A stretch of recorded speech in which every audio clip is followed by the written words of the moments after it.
The story begins with a boy named Masumi Makoto, who we learn has terrible luck when it comes to getting sent to another world.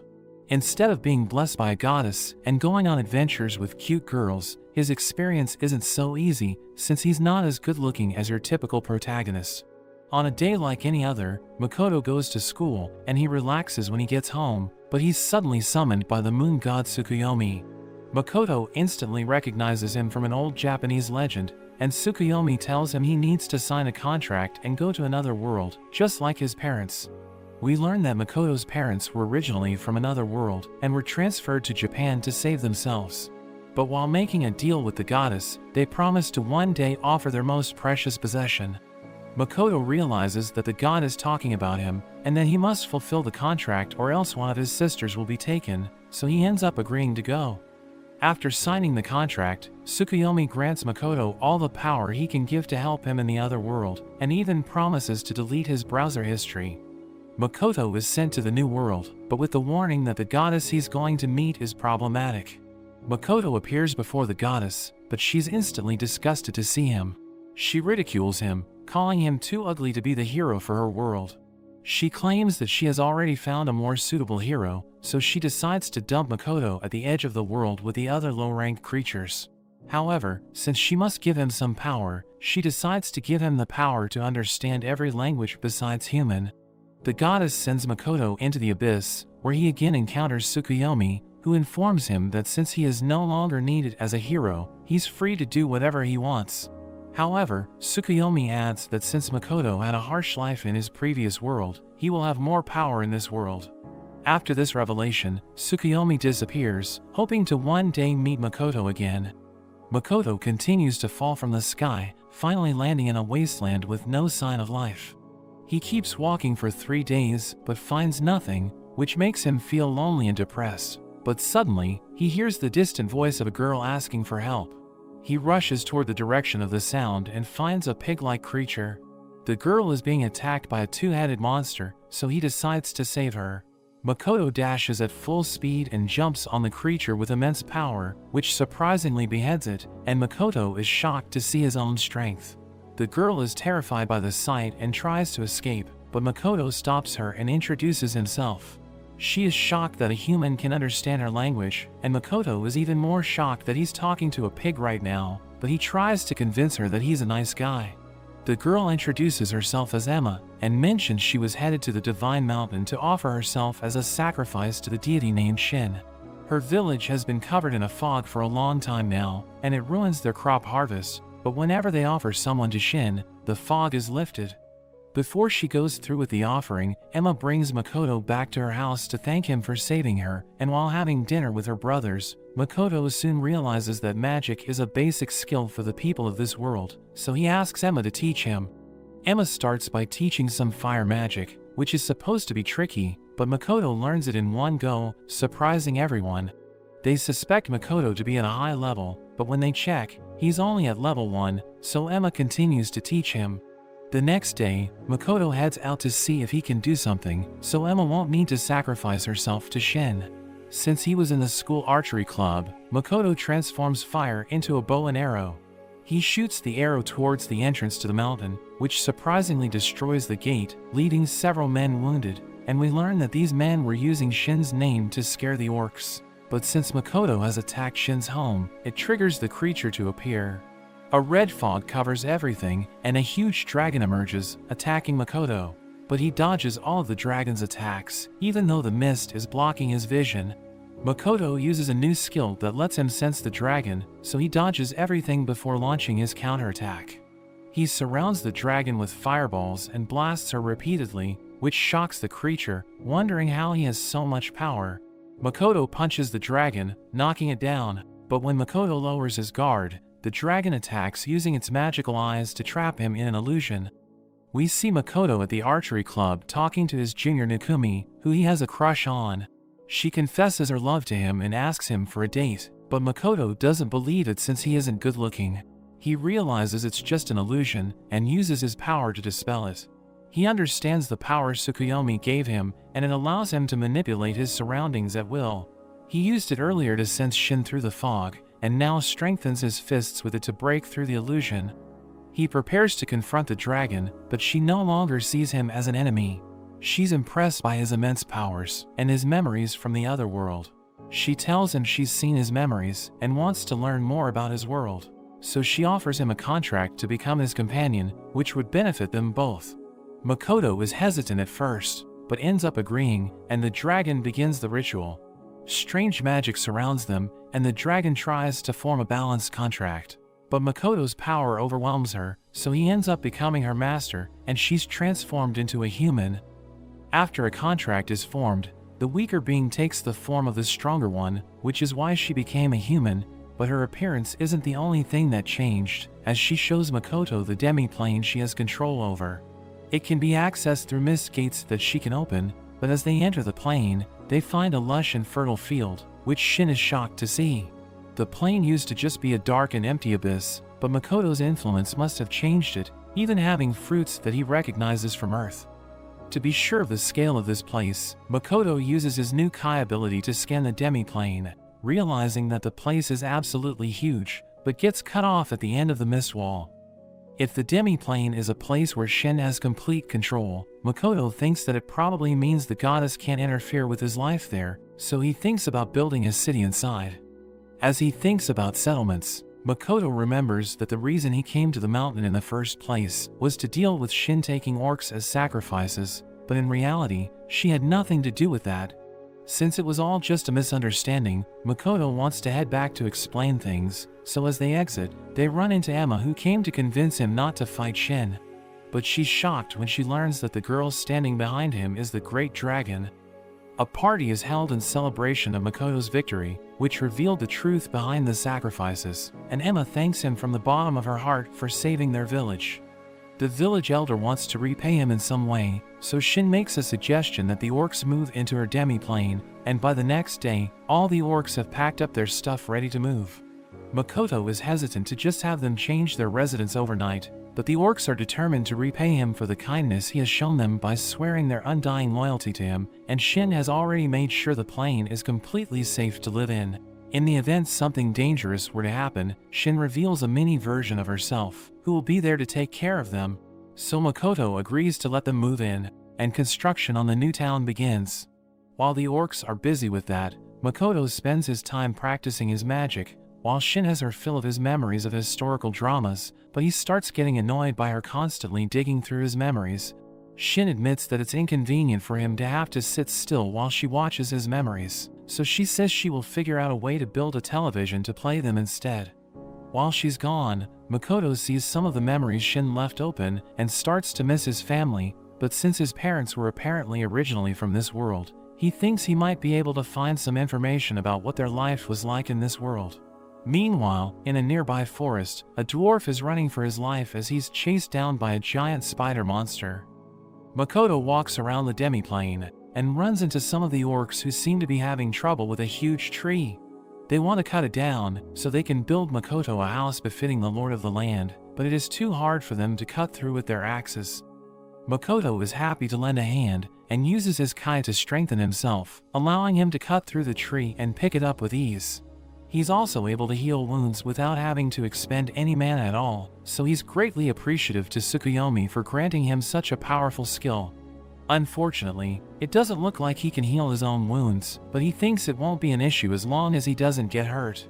Moments later, Shin returns to the demi-plane with the dwarf after finding him wounded in the forest. She ran into an old enemy of hers while she was out, and after smelling the blood from Makoto's injured hand, it breaks its way into the demi-plane to attack. But Shin decides to stay out of it and let Makoto handle it instead.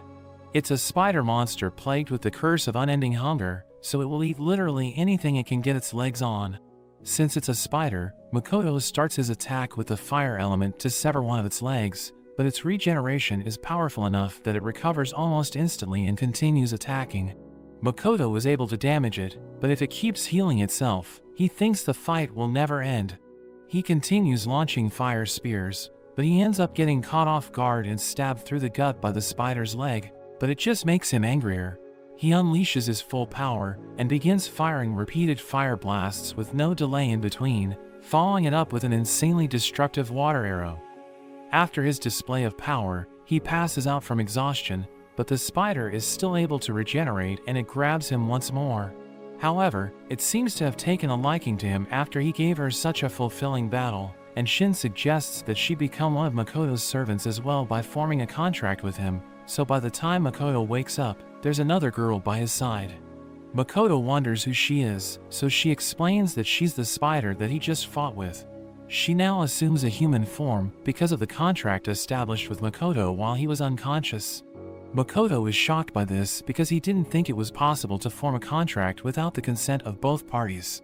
Shin walks in, and Makoto immediately confronts her on forming a contract for him without his consent, but she replies saying that it was better than a giant spider following him the entire time. The dwarf they saved introduces himself as Biren. He thanks Makoto for driving away the spider that has terrorized his village for such a long time, and he also requests that he and his people permanently live in Shin's demi-plane. Makoto almost immediately agrees to this, but Shin steps in and states that Biren and his people can move in, but in return, they would have to satisfy a few conditions of theirs, like providing them with weapons, and also acknowledging Makoto as the lord of the land. Biren isn't sure, but she gifts him 2 of her dragon scales to help convince his people.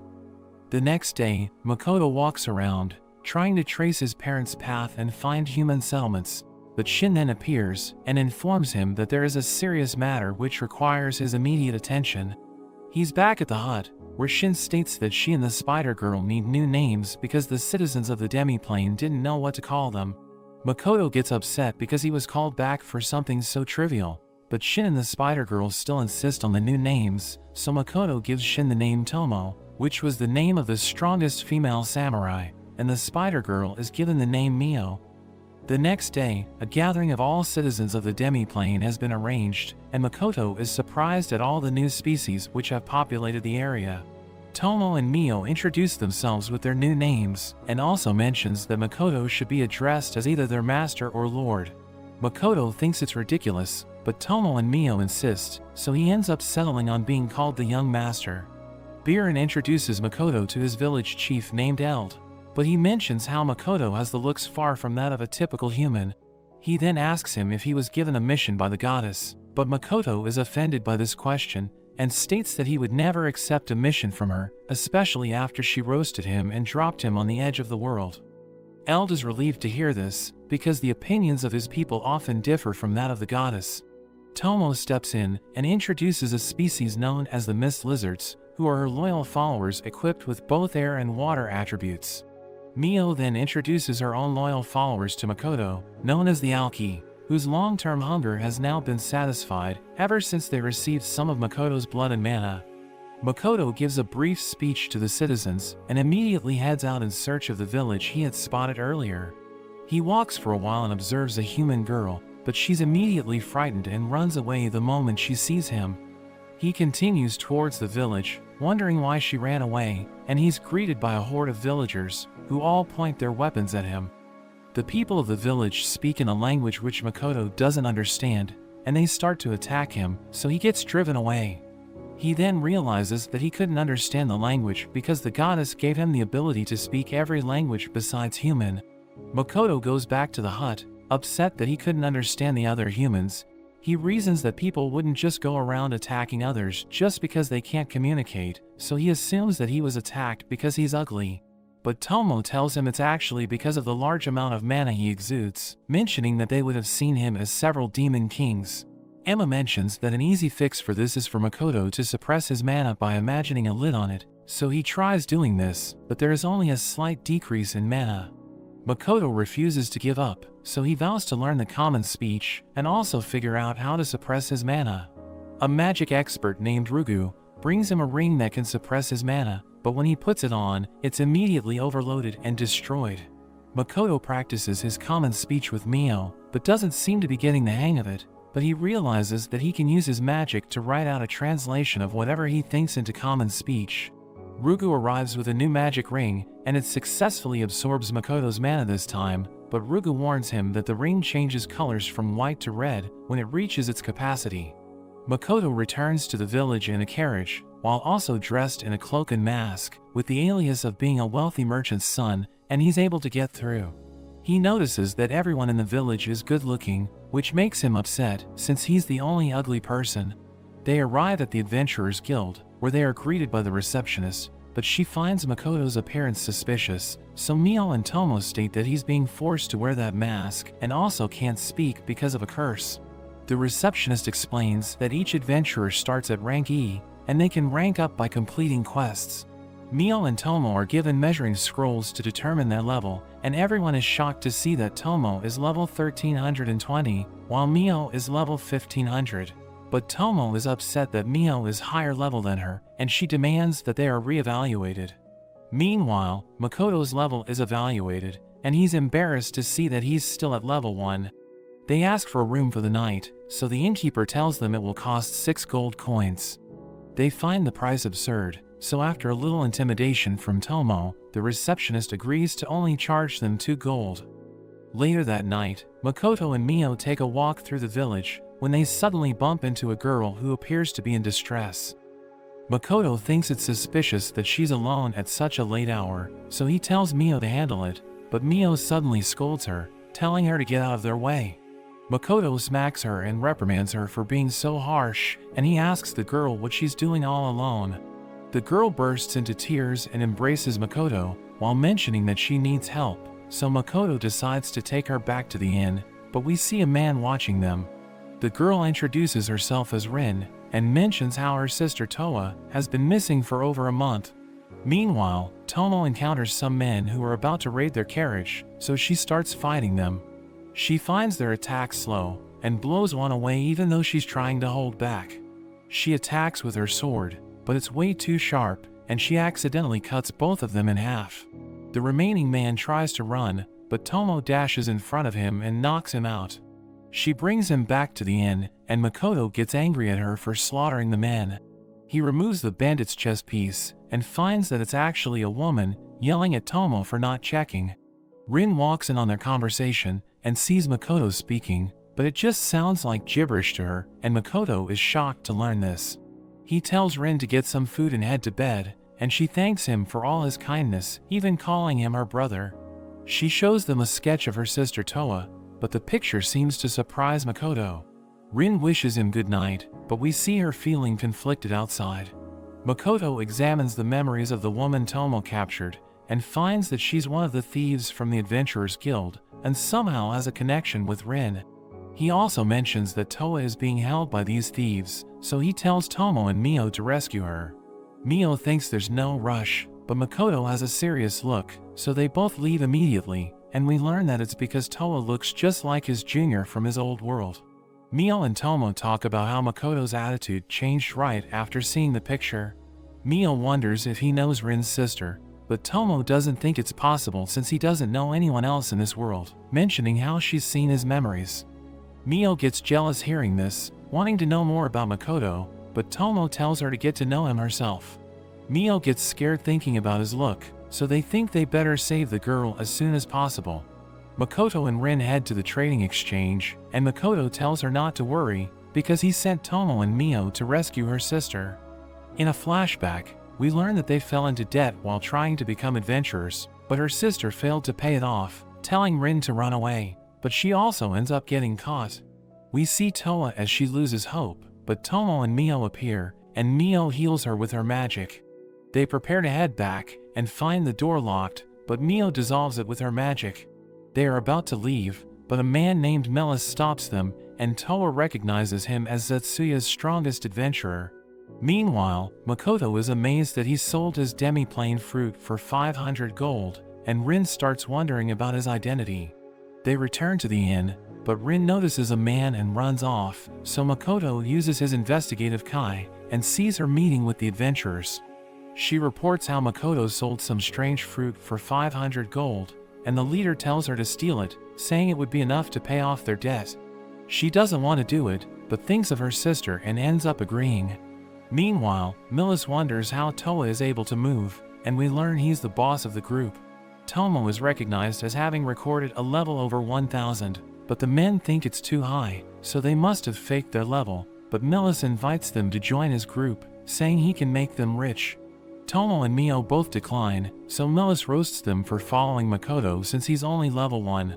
This pisses them both off, so they swing at him, but he blocks it with his barrier, and Toa recognizes it as the clay Aegis, so she thinks they have no chance of winning. Meanwhile, Rin thinks about what she should do, because she doesn't want to steal from Makoto. The receptionist tells her to move along, but Makoto appears and mentions she's his friend. The man remembers their previous encounter, so he instantly apologizes. Rin cries hearing that he sees her as a friend, and Makoto is determined to protect her. Millis sends his men to attack, but Tomo smashes through the barrier and blows him away. She continues to beat up the men, even throwing them through the walls of the other cells. Mio beats Millis to vent her frustration, and they end up destroying the whole building. Toa wonders if she's dreaming, but Millis sneaks up on her and holds her hostage, but he just ends up getting sent flying. Tomo wonders if they overdid it, but Mio thinks they deserved it for insulting their master. However, they start arguing over who did more work, so Tomo decides to show off her swordsmanship, slashing through the town. Mio refuses to lose, so she also shows off, and they both continue to cause destruction in the town. They return to the inn, and the sisters are finally reunited. They meet Makoto, and Toa thanks them for saving her, while Makoto realizes she's identical to Nikumi besides her hair color. The girls are exhausted and fall asleep, and Tomo thinks it all turned out well, but Makoto asks for some of Mio's silk, and he suddenly ties them both up. He thanks them for saving Toa, but points out all the damage they caused, so he launches them away to let them reflect on their actions. After the chaos of destroying the village, the group flees toward the nearby town of Saige, joined by the other adventurers who were also captured by Millis. While traveling, they stop at a guild, informing the receptionist that Zetsuya was destroyed by monsters, but luckily, all the residents escaped, and we learn that Tomo used her abilities to erase everyone's memories except for Toa and Ren. The receptionist asks them if the monsters are still there, but they mention that Mio and Tomo took care of it since their level is over 1,000, but she doesn't believe them because no one has such a high level, and we learn that since Setsuya was destroyed before news of their registration could spread, they need to register again. Makoto thinks that the jealousy between Tomo and Mio might cause further trouble and lead to destruction in Saige, so he shares the story of a samurai who went alone on a journey to gain strength, and this story convinces Tomo that she must also do the same to improve her level, so she asks for his permission to go train in the wilderness. After Tomo leaves, Mio hopes to have all of her master's attention, but Toa's presence poses a threat.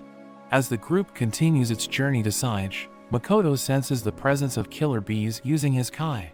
He tells Mio to handle it, so she uses her wind blade to slice them up, which impresses everyone.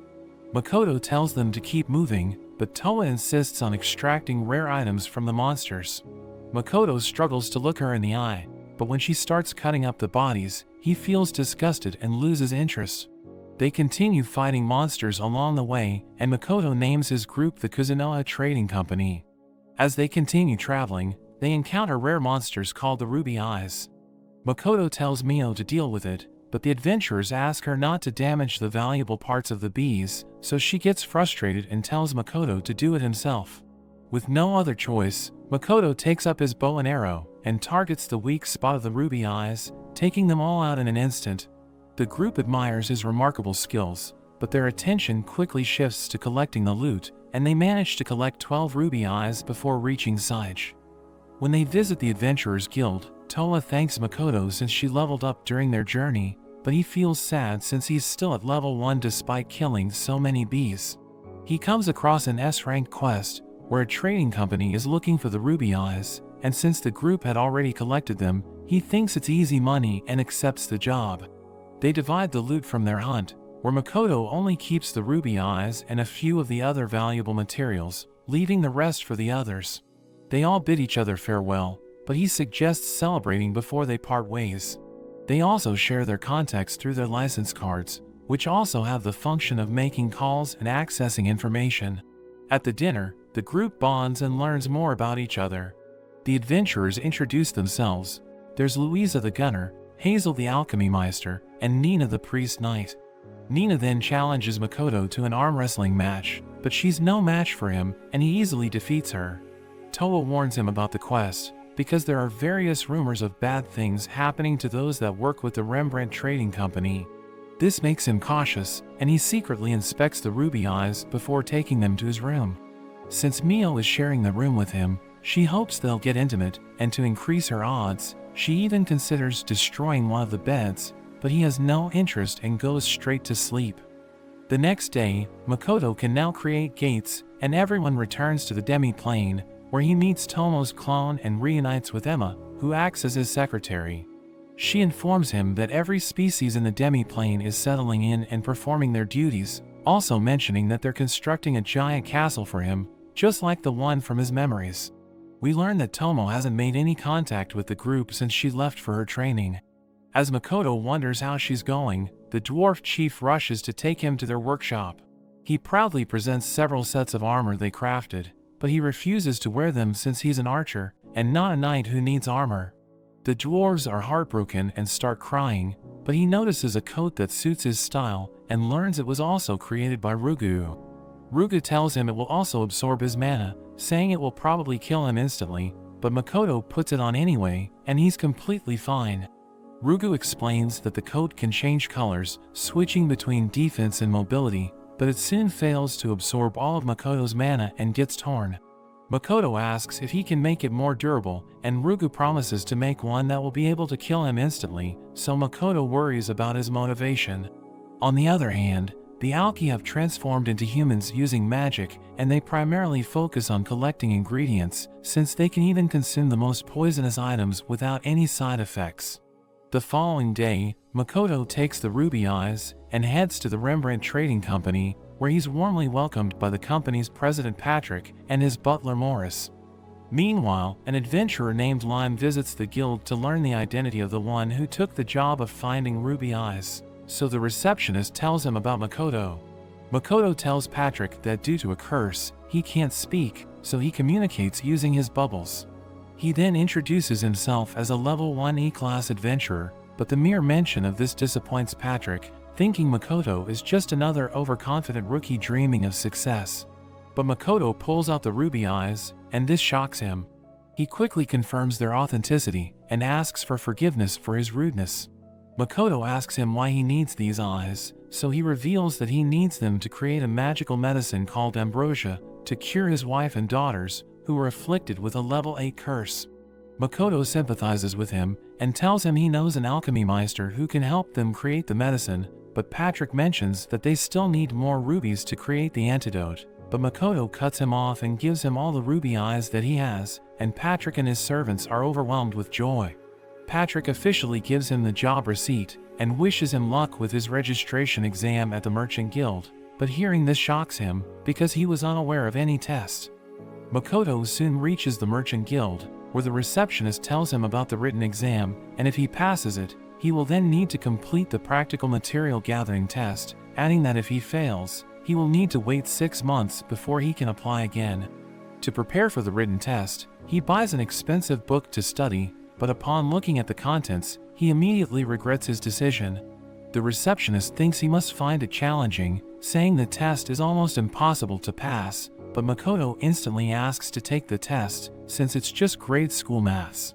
He breezes through the written test in just 5 minutes, and the examiner is shocked to see his near-perfect score, while Makoto wonders about the state of education in this world. In the next part of the exam, the examiner instructs him to randomly choose the item he must obtain. As he makes the selection, the examiner boasts that the items that he needs to find are super rare, and he must bring something that's of equal or greater value within the next 3 days to pass the exam, but Makoto thinks that the items he collected with the adventurers are rare, so he takes them out as a substitute, shocking the examiner. On the other hand, Tomo proves her strength as she defeats a massive crab monster and shares a feast with her companions. However, a demi-human brings a message from Emma that Mio has entered the memory vault, so she gets jealous and rushes back. As she returns, Tomo asks if Mio has gone through Makoto's memories, but Emma assures her that she's only translating them. Tomo asks if anything happened between her and Makoto while she was away, but Mio just changes the topic. Later at a restaurant, Makoto struggles to order anything due to the language barrier. He unexpectedly orders what appears to be a lemonade, but when it's served, it's not what he expected, and he longs for a real meal. We see Lime spying on him, and the people there discuss the defeat of the killer bees and giant crab monster. After his unpleasant experience trying new food, Makoto returns to the demi-plane to enjoy his fruits, but he learns from Tomo's clone that production has decreased due to erratic weather patterns. Makoto talks about his dream of creating an illusory city, explaining that it would be a city that people would only find if they got lost in the mist. The people would be given rare foods and items, which would increase their reputation and value in the outside world. But he suddenly receives a telepathic call, alerting him that Mio is in danger. He asks a human alky about the situation, who informs him that while translating memories, Mio came across something she wanted to watch, but Tomo is stopping her. Makoto intervenes, and asks Tomo what's going on. We learn that Mio saw Makoto's memories of an anime and instantly became a fan, so they are fighting about whether anime or historical dramas are better. After their pleading, Makoto allows them to continue watching, but tells them not to fight over it again. At night, Makoto plans to rest in his room, but when he notices that there are only 2 beds for the 3 of them, he asks the 2 to give him one of the beds, but they tell him to pick one of them to share the bed with. He refuses to choose, so he ends up sleeping in a chair instead. The next morning, Makoto discusses creating a medicine with Hazel, but as they prepare to head out, Lime watches them from a distance, telling his friends to launch an all-out attack on them. Makoto and Hazel visit the Rembrandt Trading Company, but it makes Hazel uneasy because the company is well known in the city, and he fears upsetting them. Morris takes them to the lab, where Hazel starts reading the recipe, and is surprised by how easy it is to make, but he's told that extracting fluid from ruby eyes is the only difficult part. He starts gathering magic, but Makoto gets irritated by how much the goddess is being mentioned in his incantation. He also finds Hazel's method inefficient, so he secretly interferes and helps him out. Hazel asks Morris if they're using a replacement method, and he says it's because the ambrosia flower in the original recipe is rare, so they're using the ruby eyes instead, because the bees feed on the flower, but this gives Makoto the idea of making the flowers his company's specialty if he can get his hands on them.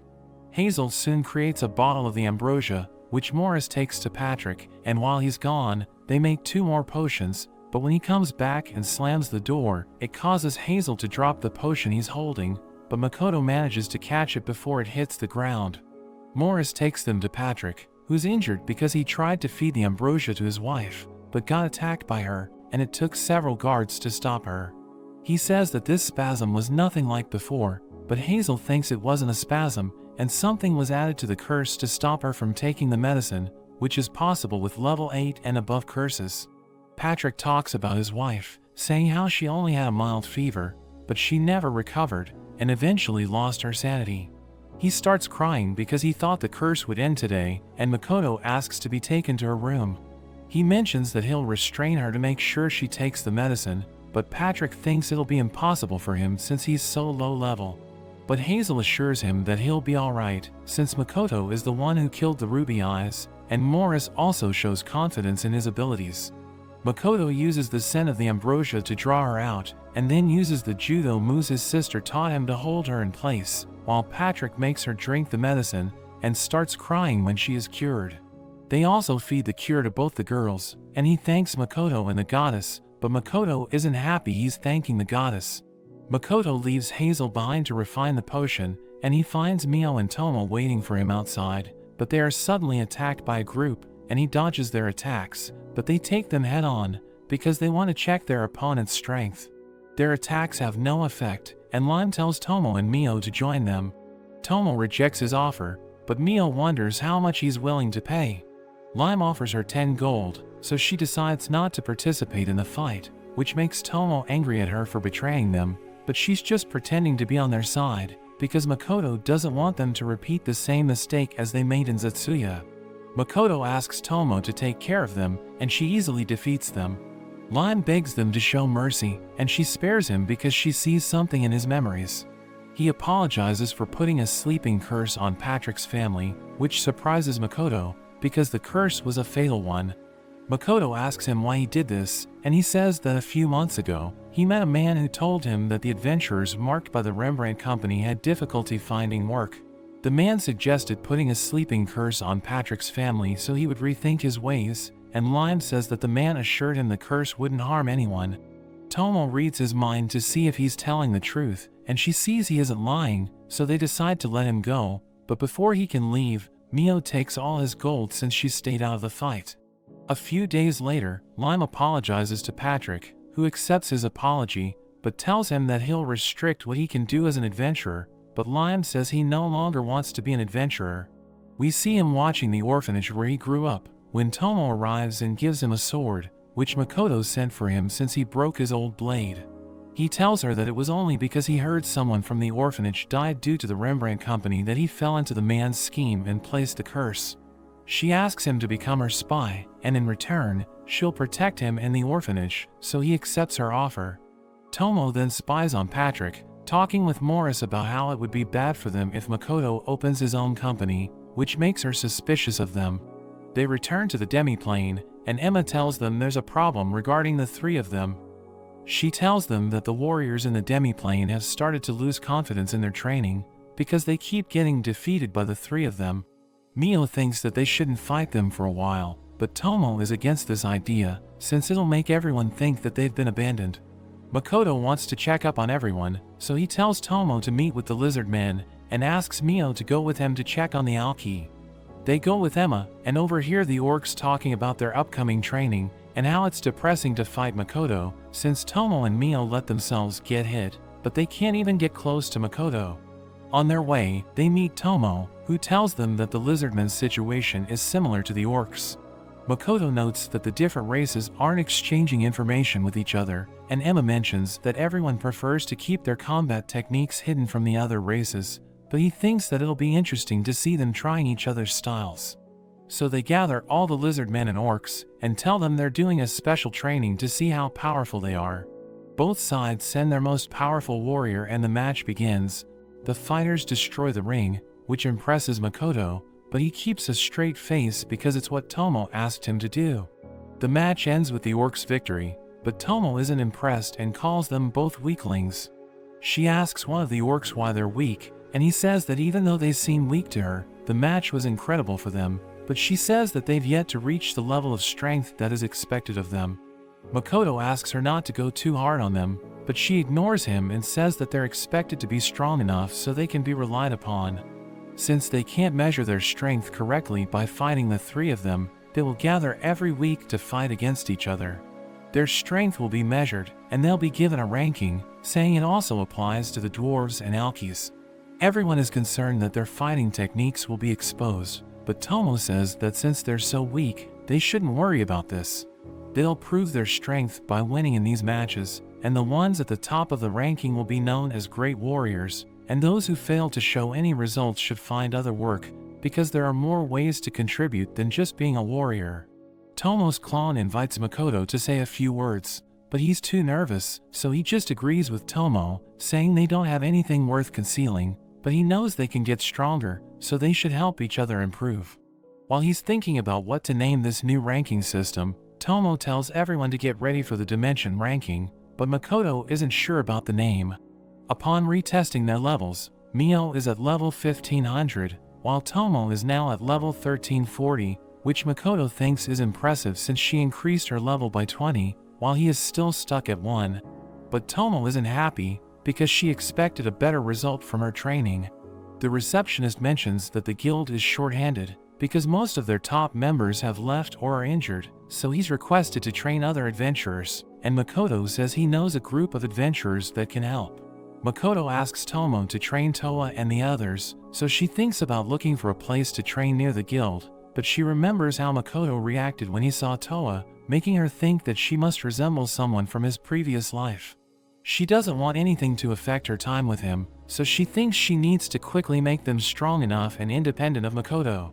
The training starts, and the group goes to fight a swarm of Shadowtails, but Tomo has to step in and save them, after which she yells at them for their poor strategy.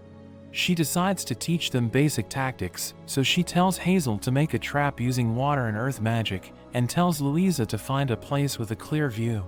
She tells Hazel to add poison to the mud, and then lets them continue the fight. The monkeys step into the trap and can't move, giving Louisa a clear target to aim at, and the ones who survive are defeated by Nina, who hits them head-on, and Toa, who uses her thief skills to conceal herself and attack from behind. She tells Hazel that by using this strategy, he can use offensive magic freely, because he doesn't have to heal anyone except Nina, so they defeat all of their enemies following her strategy. After their successful mission, she tells them they'll fight another nest on their own, because even if their level isn't high, they should continue challenging their limits and prove they're the best. Tomo returns to the guild, and informs the receptionist that she's assigned the job of defeating the Shadowtail nests to Toa and her team. The receptionist is shocked, because she doubts they're strong enough for the task, but she's surprised when the group shows up with the tails of 2 monkey lords, proving that they cleared 2 nests. On the other hand, Makoto tells Mio to go to the Tinaract forest and find the ambrosia flower, because he wants it to become their signature product. He goes to see Patrick, and requests to rent one of their stores, but Patrick wonders why he doesn't want to buy his own shop. We see Makoto learn from the Merchant Guild's receptionist that if someone buys their own shop, the government will ask them to spy for them if they're in the Ion Kingdom. Patrick tells him there's a neutral city that isn't tied to any country, and he thinks it would be perfect for him to start his store. He even knows someone in that city, so he asks Makoto to wait until he can contact him. Meanwhile, Mio reaches the Tinaract forest, but she doesn't like it because there seems to be nothing tasty there.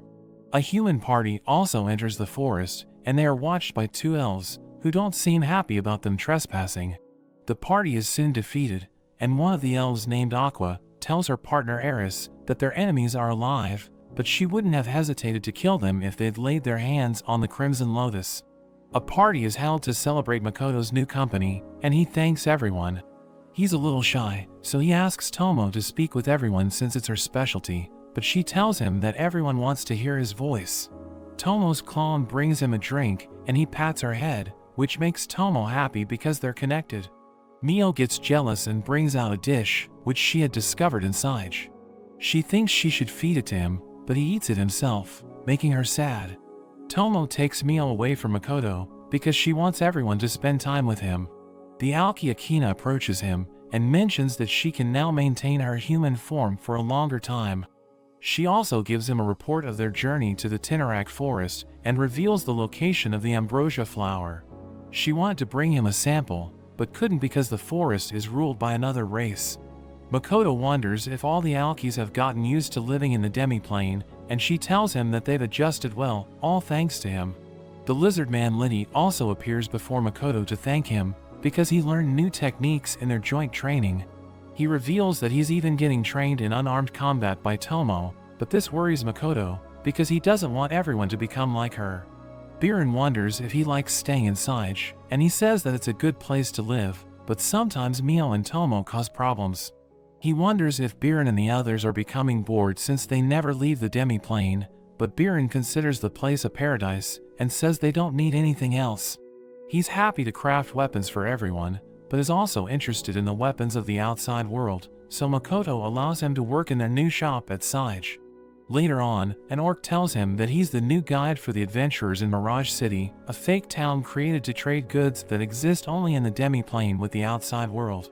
Makoto thanks him for his services, and he's glad to be useful. The whole crowd starts shouting, and they all want to talk with him.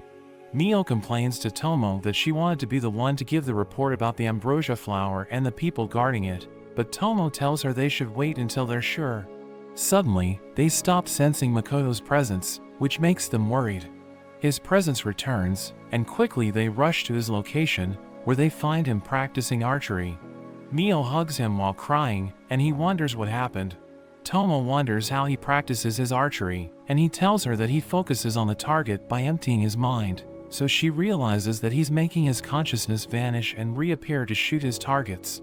Mio notes that a person can only do this if they're dead, so when he was practicing, it felt like he'd died.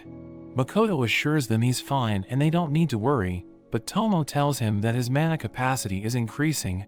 She notes that a person's mana is normally fixed and can't be increased, but by experiencing death and rebirth, his mana has increased and is now comparable to that of the goddess. The demi-plane has also expanded, and if the goddess finds out about this, she won't be happy, so they must suppress his mana. The next day, Makoto buys supplies for his store, but he's mentally exhausted since he can't practice archery, and because Mio keeps making moves on him. He's lost in thoughts when a bag belonging to a demi-human comes flying towards him. He returns it to its owner, and sees the demi-human's face, which makes him realize that he looks similar to them. A girl starts hitting on Makoto, making him notice he's in a red light district, but before things go too far, he's taken away by Tomo and Mio. They get angry at him and wonder if they aren't good enough for him. He considers them his family, but is embarrassed to say this, and instead tells them that they have nothing to do with what he was doing. This makes them furious, and they tear apart his clothes, but before they can do anything, he runs away by creating a mist gate. Emma sees Makoto hanging on a tree, and from the pink mist and spider webs, she understands the situation. She tells him that his protective gear is ready, so he goes to Rugu. He tries his new gear and is pleased with it, but suddenly Mio arrives and apologizes for the previous night. He says it's alright, but tells her not to do it again. He asks her about the race guarding the ambrosia flowers, and she tells him to leave that to her, but he gets scared of what she'll do, and decides to go with her. They soon reach the Tinnarak forest, and because they sense someone following them, they decide to get out of their sight. They find the ambrosia flowers, and Makoto feels someone must be taking care of them because of how great they look. He gets a flashback, where we see him holding his sister's hand, so he asks Mio to hold his hand, since the ground is slippery. She gets happy by this, but they're interrupted by Aqua and Eris, which makes Mio mad. The humans also arrive and get ready to steal the flowers, making the forest guardians think they're all thieves. Eris attacks using ice magic, and the human girl asks Makoto why he isn't fighting back, as he realizes she's the same girl from the night before. Makoto easily deflects Eris's attack, so she attacks with her flaming arrows, but he blocks them with his defensive Kai. He thinks he can get the situation under control, but notices Mio getting angrier, preparing to kill everyone. Tomo telepathically communicates with Makoto, and he asks for her help, but she refuses because he went along with Mio, and also held her hand. So to make her help him, he allows her to make a katana and cultivate rice. She tells him to distract the adventurers so she can open a mist gate and transfer them to the Mirage City, and to calm Mio, he should feed her favorite food. Makoto pushes the adventurers into the mist gate, and then gives his blood to Mio, bringing her back to normal. She uses her dark magic to absorb the mana of the elves and stop their attacks. Makoto tells her to tie them up in case they attack again, and he explains that he didn't come to steal the flowers, saying he just wants to talk, so they take them to their village, while Makoto realizes that a familiar magic barrier has been set up around the village to hide its presence. They're greeted by the elders and their representative Nil, who calls himself a forest ogre, surprising Mio because she thought they were elves. Nil's son Adano arrives to greet Makoto, and mentions that they aren't different from elves, even if they change their names. The elders say that elves need the forest to survive, whereas the forest ogres protect the forest, but Adano wonders how long they plan to live in hiding, because the dragon's barrier is constantly getting weaker. Makoto mentions he's just a merchant looking for medicinal ingredients, but Adano is suspicious of how strong he is, so the elders continue to question him. Afterwards, Aqua and Eris apologize to Makoto, and ask him to meet their master Mundo, who arrives by breaking the wall. He shakes Makoto's hand, but seeing him hold his hand for longer than she ever could, Mio gets angry and sends him flying. Makoto tells Mio he wants her to spy on Adano and Mundo, which excites her because she has seen spies in his memories. After gathering the information, she reports to Makoto that Mundo is possessed by something, whereas Adano is in contact with the demons, so he tells her to go back to the demi-plane and swap with Tomo, because there's something he wants to confirm with her. The elves throw a feast for him, but he sees Mundo and Adano arguing. Suddenly, a skeleton monster appears from Mundo's body and kills Adano, so Makoto confronts him. He notes that he just sucked the life force out of Mundo's body and that he's still alive, but he had to kill Adano because of his connections with a particular woman.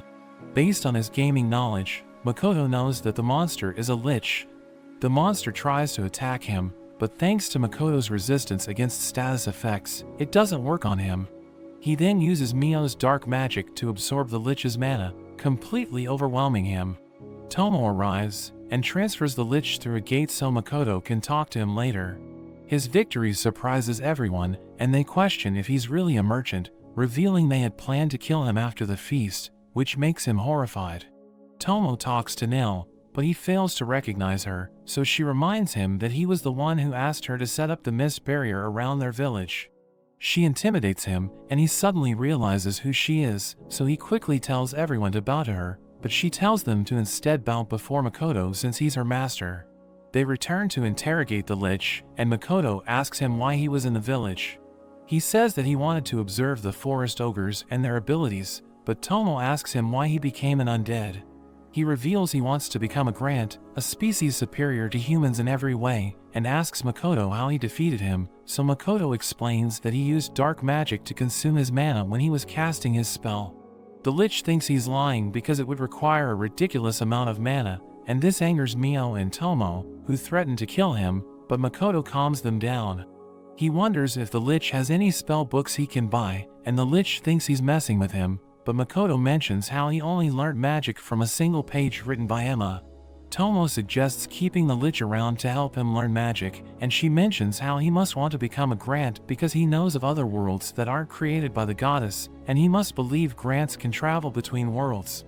Makoto wonders if he can return to his old world, but Tomo thinks it's impossible, because many have tried to travel between worlds, and only a few have succeeded. She reveals that Grants aren't the ones with the power to travel between worlds, but rather those who have successfully moved worlds. Makoto wonders if there's a way to do it, but according to Tomo, even if the goddess herself opened up a path, the survival rate is less than 10%. She proposes that Makoto form a contract with the Lich since he wants to learn magic from him, and they both agree. Makoto is too strong, so he needs to lower his mana in order to form the contract. The ritual is completed, and the Lich returns to his human form, thanking Makoto for the opportunity to be his servant, and he's given the name Shiki. Tomo tells him he has a lot to learn, but there's suddenly an explosion, and Tomo collapses, apologizing for her mistake. Makoto tells Mio to stop Tomo's bleeding, and he takes Shiki toward the explosion site. Shiki tries to follow him, but falls to the ground because he isn't familiar with his new body. He decides to save his mana and instead treat the wounded from there, which surprises Makoto, as he wasn't expecting him to have healing magic. Makoto runs toward the explosion site and comes across a few injured people. One of them is an Alki named Hokuto, but he finds this odd because Alkis should be able to heal quickly, and seeing him in this state reminds him of when his cat died in his past life. Shiki starts healing them using his magic, but some of them are too badly hurt, so he asks Makoto for help. But Makoto can't use healing magic and instead uses Kai, which isn't enough, so he combines two Kai spells and successfully heals him. He's confused why he senses his mana covering the area, and a girl hands him a necklace, which he remembers belonging to the orc from the party. Makoto reaches the explosion site and finds traces of a mist gate, and he wonders if it's due to the explosion. He notices more gates and senses Tomo's clone, as well as the orc and adventurers from the other side of the gate. The gates start closing, and he remembers what Mio told him about a person's consciousness disappearing when they die. There's only one gate left, and he tries to save the adventurer on the other side, but he starts seeing their memories. We learn that the girl he met in the red light district was after him as part of her plan. She and her fellow adventurers stole several items from the Mirage City, but as they were escaping, a young orc saw them, and when the orc and the others tried to stop them, the girl threw one of the bags, but inside it was a ring that had absorbed Makoto's mana, which caused the explosion. Tomo's clone tried to protect everyone using a water wall, but the explosion was so powerful that it broke through the barrier, killing everyone. It created a mist gate, which is how the girl teleported to Saich, where she's still worried about the stolen weapons.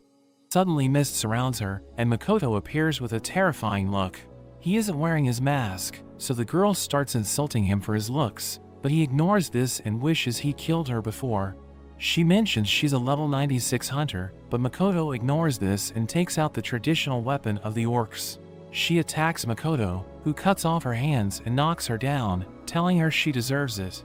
She begs him to stay away, but he finds her irritating and finishes her off. Tears start rolling down his eyes, and he wonders if it's because this is the first time he's intentionally killed someone, or because of the deaths caused by the explosion, but he concludes that it's because dying was a sad thing in the world he used to live in.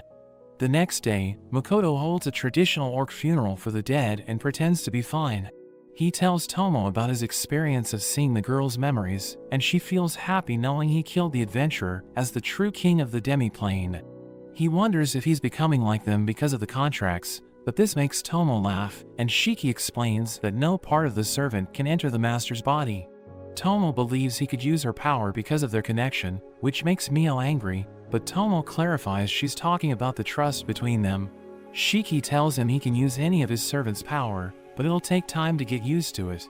Tomo explains that the trust between master and the servant is the key, so when a master faces an emergency, the servant's power may manifest in him. Mio gets jealous because Makoto used Tomo's power, and the girls start fighting over who's closer to him. Later, Makoto tells Emma about creating a wall around the Mirage City to protect the weak and the children, and he also wants the lizardmen to patrol the area. He tells the Alkies to take turns in pretending to be adventurers, staying in Mirage City so they can gather information. The dwarves go on to brief him on managing the warehouse, where they plan to dispose of the waste immediately and add safety precautions. After meeting the parents of the dead orc, Makoto meets his friend and apologizes, but the orc reminds him that he saved their village, so they all will happily offer their lives for him. But he still feels bad and promises to make things right. Makoto meets Patrick, who tells him about the neutral town of the Rotsgard Academy. He shows Makoto a map, which surprises him because it looks a lot like Japan. Makoto plans to leave immediately, but before going, he reveals he lied and removes his mask. They are shocked to see his face, but Patrick assures him he still trusts him, mentioning how he never stopped loving his family even when they were transformed by the curse, but Makoto is a little offended by the comparison. Mio and Tomo wonder why he's only taking Shiki with him on his trip, but he explains that Shiki will be more helpful because he's a former human researcher, and he also won't destroy any towns. He mentions that he was fine with not understanding the world before, but after the recent incident, he wants to learn more about their world and his parents. He apologizes for leaving, but gifts Tomo his memories of swordsmanship, and Mio his memories of firearms. Tomo tells him that while he's gone, she'll try to get the forest ogres to move to the demiplane, whereas Mio will maintain Mirage City and their shop in Saich. Makoto and Shiki get ready to leave, but Makoto suddenly gets teleported somewhere else and is attacked by two adventurers, Sophia and Lancer. He dodges their attack but gets his fingers chopped off. On the other hand, Morris tells Patrick that the main forces from Lemia and Britannia will soon be fighting the demons. Makoto is confused at what's going on and remembers hearing the goddess's voice before getting teleported. Sophia thinks he's a demi-human, so she wonders if he's really the goddess's hero. She continues to attack, so he uses barriers and his strengthening Kai to protect himself, but it isn't enough to fully block her attacks.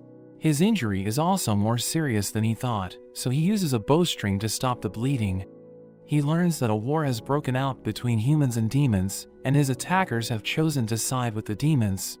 Lancer tells Sophia to dispose of Makoto because he's preventing the demon army from advancing, and Makoto thinks about retreating to the demiplane, but he knows he'll be followed, so he prepares to fight. He attacks with a rapid-fire barrage, and while his enemies are occupied with defending, he uses his concealing Kai and tries to escape, but crystal walls suddenly appear around him. Makoto uses barriers on his feet to break the walls, but Sophia and Lancer catch up to him. She thinks he isn't good at fighting, but has weird abilities, and Lancer believes he's receiving the goddess's protection. So Sophia puts on a ring that removes his protection, but Makoto tells them he wasn't receiving anything from the goddess in the first place. Makoto learns that Sophia is the famous dragon hunter, and Lancer is actually a dragon. He tells them he's a merchant and doesn't want to fight, but they don't believe him and prepare to attack. Since he has no other choice, he takes off the rings absorbing his mana, and uses his strengthening Kai which blows them away. He switches to his investigative Kai to see them through the dust, and he uses a special arrow made by the dwarves to fire a devastating shot. Sophia and Lancer try to block it, but it splits up into multiple shots and breaks through their defense. Makoto follows up with a water arrow, and Lancer thinks he can block it since he can also use water magic, but is surprised that Makoto's affinity for water magic is greater than him, causing him to freeze. Sophia uses this opportunity to chop off Makoto's head, but he narrowly dodges her attack. She again attacks him with all her strength, but Makoto blocks it with his arrow, and it breaks her sword. He's amazed by the work of the dwarves, but Sophia suddenly grabs him, and Lancer creates crystals in the sky, which he uses to continuously swap with Sophia, taking Makoto high into the air. She returns to the ground, and thinks that Makoto is done for, but he shoots fireballs to destroy the crystals, and fire starts raining from the sky, hitting both the demon and human armies. He uses the power from his mana rings to fire a huge water arrow, and everyone watches as a massive pillar descends. It freezes everyone around as it lands, while Makoto disappears into thin air.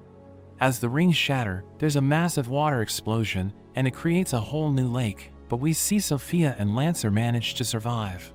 They think Makoto must have died in the attack, but Sophia swears to kill him if he's still alive. When Makoto wakes up, he notices Tomo and Mio sleeping next to him, and surprisingly, all his injuries are healed. He tells everyone about Sophia and Lancer, and Shiki mentions that the goddess manipulated him to fight the demon army. Mio gets angry, but Makoto believes it's his fault because he got careless, and thinks he must increase the amount of mana he can use at once, so he decides to study at the academy with Shiki. Tomo thinks she and Mio should travel with them, because the goddess can interfere at any time, but he mentions he wants to hide them from her, calling them his trump card. Tomo introduces Makoto to her new clone, which she made using one of his rings, and he names her Como. Tomo mentions how Como won't end up like the previous clone, and this is basically their child, so Mio gets mad hearing this. We see that the forest ogres have also moved into the demi-plane, and Tomo plans to prepare them for the dimensional ranking. Their shop inside is opened, and a customer visits to get his blade repaired. He's unhappy with the demi-human employees, but Biren takes his blade and repairs it. Mio shows off how sharp it is, and it accidentally cuts the customer's cheek, but Eris quickly heals him. Everyone is impressed with their services, and even Patrick is amazed to see Makoto's shop. Makoto learns that during his battle with Sophia and Lancer, he unintentionally hurt both the human and demon armies. He realizes there were other heroes on the battlefield, so he wonders if he will meet them in the future. Later on, as Makoto thinks about his past life, Emma calls him for the feast, which is to celebrate their new shop and for his farewell. He reflects on everything that happened to him, and thinks that living in this world isn't that bad, but he immediately takes back his words when he sees Tomo and Mio fighting once again. On their way to Rothsgard, Makoto and Shiki reach the town of Obit.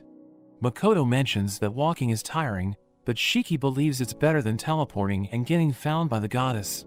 He asks Makoto to find something to eat, while he searches for a nice place to stay.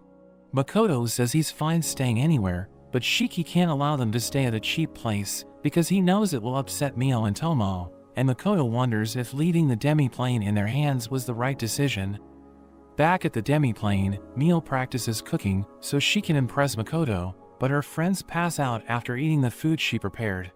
Tomo's glad she didn't serve it directly to Makoto, but Mio isn't sure what went wrong, because she made the curry just like in Makoto's memories. Tomo wonders if Mio has ever eaten rice curry, and she tells her that she hasn't, because it's a dish from another world. She didn't even ask Makoto how to make it, because she wanted to surprise him. Emma and Biren wonder if the green part is a mineral ore, and she says it looked delicious in Makoto's memory, but they tell her that the original ingredient was probably a bell pepper. Mio eats the curry, and finds no issue with it, but Tomo tells her most people aren't able to eat minerals like her, and this surprises her. Tomo isn't sure if she's studied cooking, but Mio mentions knowing how to use a flame. Tomo asks her to prepare toast to test her, and Mio thinks it's easy, but she uses her flames and burns it completely. On the other hand, Makoto tries blue meat for the first time and is surprised by its texture. The restaurant owner wants him to at least pretend to enjoy the food, but Makoto tells him he liked its taste. He wonders if it's made from slime, which impresses the owner, and he thinks Makoto must be a good adventurer because he easily identified the ingredient. He mentions he's submitted a request to the guild for slime hunting and asks Makoto for help, but he tells him that he's mainly a merchant and is traveling to Rothsgard. This draws everyone's attention, and Makoto realizes he's being watched, so he leaves after paying his bill with a gold coin. Makoto walks around the city and everyone makes fun of his ugliness, which makes him question his decision to take off his mask, but he notes this is still tolerable compared to his first visit to the humans' town. Makoto goes to the guild, where the receptionist can't believe he completed a special mission while being just an E-rank adventurer. He notices the slime hunting quest, but he can't accept it because there's a B-rank requirement. He hears a girl telling the receptionist that the moon over the ruined castle is attacking, which surprises him because it's a song he loved in his previous life. She asks why they aren't helping her, but the receptionist tells her that they're understaffed and can't handle a bandit group with over 100 members. The girl gets emotional and wonders why this is happening to them, even though they offer their prayers to the goddess. A few of the adventurers make fun of her, saying that if prayers worked, there wouldn't be a need for adventurers, but the girl believes the goddess is angry because of people like them. The adventurers start harassing the girl, and she rushes out in tears.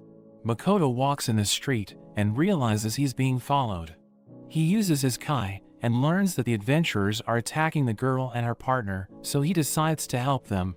He defeats the men following him and sends them flying towards the harassers. One of them takes out his knife to attack Makoto, but he doesn't give him a chance and defeats them easily. He heals her partner using his healing kai, and she wonders if he's helping them because he's a demi-human, but he tells her that despite his ugly appearance, he's a human. He introduces himself, and the girl tells him she's Lana from the Toppa village and her partner is Ito, a werewolf, which surprises Makoto because he thought werewolves were large and scary. Makoto wonders why she can't wait for the guild to deal with the bandits, and Lana reveals that the bandits tortured their village's strongest fighter Barkley and killed his wife. The villagers want to accept the bandits' request and share their resources, but every village they've robbed so far has been slaughtered. Ito regains consciousness and asks Lana if the guild will help them, but she tells him no and he apologizes for not being strong enough to deal with the bandits. Makoto says he'll escort them to their village, but they mention that it'll take a long time to reach it because it's very far. He tells them it's fine and asks them not to bite their tongue as he grabs them and starts jumping from one tree to the next. They reach the village and Lana tells him to wait while she explains the situation to everyone. After she leaves, Makoto asks Ito if he isn't part of the village, and he's surprised that Makoto can speak their language. Ito reveals that Lana and a few villagers are kind to him, but the others will never allow a demi-human like him to enter their village. Makoto uses his investigative kai and learns that the bandits have hurt several villagers, which impresses Ito, who thinks that Makoto also has a great sense of smell like him. He tells Ito that he knew he was pretending to be unconscious when he was carrying him, thinking he couldn't face Lana after putting her in danger, but he advises him to protect her if he wishes to be with her. Makoto's investigative kai detects something else, and he starts going towards the mountain, but Ito tries to stop him, and he realizes that Ito also knows what's present there. Ito isn't sure why he's doing this, so he mentions not liking the bandits using his favorite song's name. Ito wonders how he can ever repay him, so he tells him that he owns a trading company where several demi-humans work, so if they ever come to their village, they should treat them well. In the demi-plane, more people have fallen victim to Mio's cooking, who still isn't sure what she's doing wrong.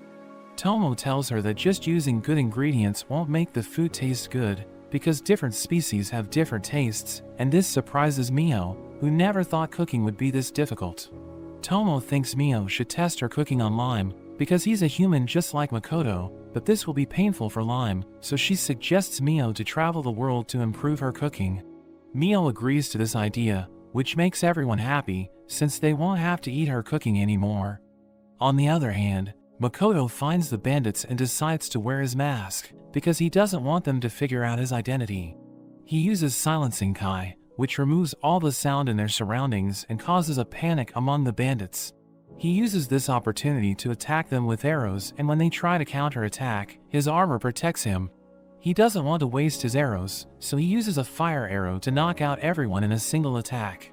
Only one bandit remains, who begs Makoto to spare his life, but he says he isn't going to kill him and asks him to change their group's name. Makoto meets Shiki, who's found a room that costs 3 gold coins, which Makoto finds expensive, but Shiki reveals that the heroes are treated well by the Lemnia Kingdom and Gritonia Empire, so he can't allow Makoto to be the only one who's living in poverty. Makoto remembers the heroes from his fight with the demons, and wonders when he'll meet them. We see Makoto in his previous life, where he meets a girl named Hibiki, who wonders how he's in the archery club, when he's so average, but she's a little jealous of him because unlike him, she has a boring life, and she always gets what she wants. Suddenly a white light appears and she's teleported to another world, where the goddess asks her to become a hero. She assures Hibiki that she won't be alone against demons, since she'll also send another hero to help her, and she'll get all kinds of powers. The goddess wonders if Hibiki wants a challenging life, which tempts Hibiki, so the goddess gives her magical abilities, increased strength and charisma. She also gives her a silver sash, and sends her to the Lemia kingdom, where everyone is waiting for her, since the goddess had told them about a hero coming to help them fight the demons. Days pass and Hibiki learns that the demons were forced into the barren lands, but for the past decade, they've been advancing, and the Alicia kingdom has already been defeated, whereas the Lemia and Gritonia kingdoms are still fighting. She knows that Gritonia also has a hero and the two nations are only working together due to a common enemy, but once the war is over, it could become a problem. She calls the wolf spirit hiding in her sash, and thinks about her teammates she'll be recruiting the next day, as we learn that the king has already selected the court mage Woody, and a knight named Verda. The next day, we meet Navel, who's also known as the silver-haired ogre, as she looks at Hibiki, finding her unsuitable for battle, so she decides to leave, but she's stopped by Woody. Hibiki interrupts them and asks Navel to be her teacher, but Navel isn't interested. Hibiki convinces her by saying if she joins their party, she can be on the front line and can kill all the demons, so Navel ends up accepting. Hibiki's group is asked to escort the priestess of Laurel named Chia, but on her way, she's attacked by mana-eating monsters called kobolds. The priestess creates a barrier around her and the group goes to fight the kobolds, but Hibiki has never killed before and she feels nervous. They attack, but Hibiki hesitates to kill the monster, because he begs her to spare him and he uses this opportunity to call his friends. She blames herself for the trouble, but upon seeing her friends struggling, she gathers the courage and starts fighting. The group follows her lead and defeats all the kobolds, so Chia wishes to join their party, but they think it'll cause problems with Laurel. Chia cuts off her hair and asks them to allow her to join them, otherwise, her nation will think they did something to her. Hibiki finds her threat senseless and she just ruined her hair, but Chia thinks it would have disturbed her while fighting.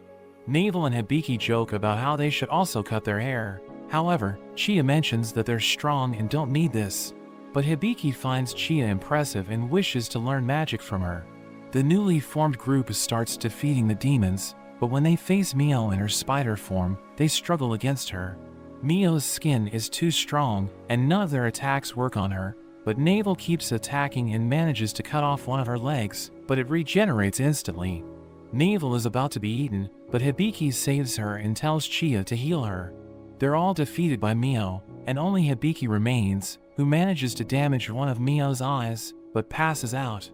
She wakes up in her room and is happy that no one died during their battle, but this is her first defeat, so she thanks Mio for the experience, and vows to defeat her the next time they meet. In Makoto's old world, we see a boy named Tomoki, who has a miserable life and wishes to live in another world with superpowers. He goes to sleep, and when he wakes up, he finds the goddess standing before him. She asks for his help, and grants him magic and a strong body, as well as an eye that can charm others, along with flying shoes and the ability to become immortal at night. He isn't happy with his appearance, so she changes it and sends him to Gritonia, where the second princess of the Gritonia Empire, Lily Flaunt, greets him. Lily introduces him to Genebia, a royal guard, and he's surprised, since he's never seen a female knight. She considers him rude, but starts blushing when he stares into her eyes. Lily thinks something is wrong, and takes Tomoki to measure his level. She learns that Tomoki has a magic eye, and she tells the doctor to make sure that the royal family is immune to its effects. Later on, Tomoki is introduced to Yukinatsu, an alchemist, who tells him that she doesn't make medicines, but is skilled in making golems. Tomoki gets excited by this, which charms her, and she invites him to her room, but Lily stops her. Tomoki walks around the castle and he finds a dragon summoner named Mora. He gets excited by her dragon and wonders if she lives with her family here. But she says that Lily brought her to the castle after their village was attacked by demons. He apologizes to her, and she says it's fine, but she's also charmed by his eye and asks him to marry her. At night, Tomoki tells Lily he wants to form a party with the 3 girls, and Lily says they already like him, so it won't be a problem.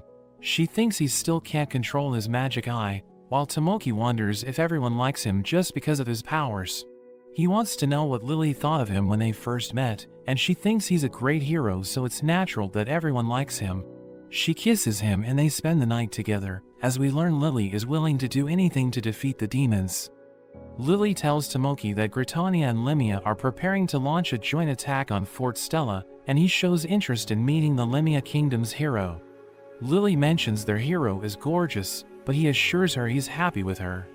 On the other hand, Navel tells Hibiki about their plans to fight the demons, but Hibiki doesn't look happy, so Navel wonders if she's thinking about Gritonia's hero, and Hibiki tells her that she's interested in him, since they're from the same place and are almost the same age.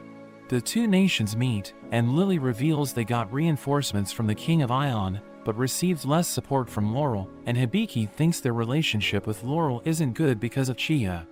Lily says that even after this setback, they outnumber the demons, and once they receive the goddess's blessing, their advantage will further increase. Hibiki asks why they're fighting at night, and Tomoki tells her they're used to it, but she mentions that Limia isn't good at fighting in the dark. Tomoki wonders if Limia has anything useful to offer, but he mentions that this fight is like a mid-boss battle, which they should easily win with the goddess's blessing. She wonders if they met in their previous life, and he says no, but when she mentions that a model her friend liked had the same name as him, he gets angry and tells her that they're 2 different people. She apologizes for upsetting him, and he asks what level she's at, so she reveals she's level 430, but Tomoki says he's over 600, which makes her realize that he's trying to one-up her. At night, Navel wonders why Hibiki came to this world, and she explains how she was born into a good family and wanted to experience challenges in her life. Navel can't believe Hibiki is going to war because she couldn't even kill a kobold at first, but Hibiki says that this time she has a friend to watch her back. Tomoki asks for the goddess's blessing as they prepare for battle, whereas a demon commander, Rona, is told they're about to be attacked. The war begins, and Hibiki feels something isn't right because they easily defeat their enemies, so she tells Chia and Woody to put a barrier around them in case they fall into a trap. They reach the fort's gate where Rona activates a magic circle, making everyone fall into a hole, but Tomoki uses his flying shoes to escape, and when Rona attacks him using ice magic, he uses the divine spear to block her attack, and his party also escapes thanks to the replica shoes made by Yukinatsu. He asks Mora to summon her dragon Nagi, which they ride to enter the fort. A demon commander appears to fight them, and Tomoki attacks without hesitation, blowing up the demon's arm, but the demon considers him rude for starting the fight without introducing himself. Tomoki realizes that the demon won't be defeated in a single attack, and Hibiki arrives to help him. She apologizes to the demon for Tomoki's behavior and introduces herself, and the demon tells them that he's Io the demi-giant. He regenerates his arm, which shocks Hibiki, as his regeneration is on par with the black spider. Io removes the goddess's blessing from Tomoki and Hibiki, making them fall to their knees, which makes Tomoki realize that he's no longer immortal at night. He tells everyone to retreat and reminds Hibiki that they're heroes who can't die here, but she decides to stay, and tells him that she won't call someone who only cares for themselves a hero. Io is disappointed that he'll only be fighting Hibiki, but she tells him that she isn't alone, as her party arrives to fight by her side. The goddess is disappointed that the humans weren't successful even after she sent 2 heroes to help them, but she suddenly notices Makoto. Hibiki and the others keep fighting Io and manage to hold until morning, but reality hits Hibiki that she isn't strong enough to defeat him. Rona asks Sophia how things are going, and she tells her that everything is fine, but at that moment they see the goddess's light, and we see how Makoto was summoned. This gives the humans hope and they continue to fight, but they're still on their last legs, so Navel asks Woody to use the magic device, which will allow her to hold back Io while everyone else escapes. He hesitates at first, but decides to use a talisman on her sword and gives her the rose sign. Navel attacks Io and manages to cut him, which surprises Hibiki, so Navel tells her she's using a special catalyst, but Verta notices the rose sign on her neck and realizes what's happening. Navel cuts off one of Io's hands, who's surprised that the people of this world know spells that he's never seen before.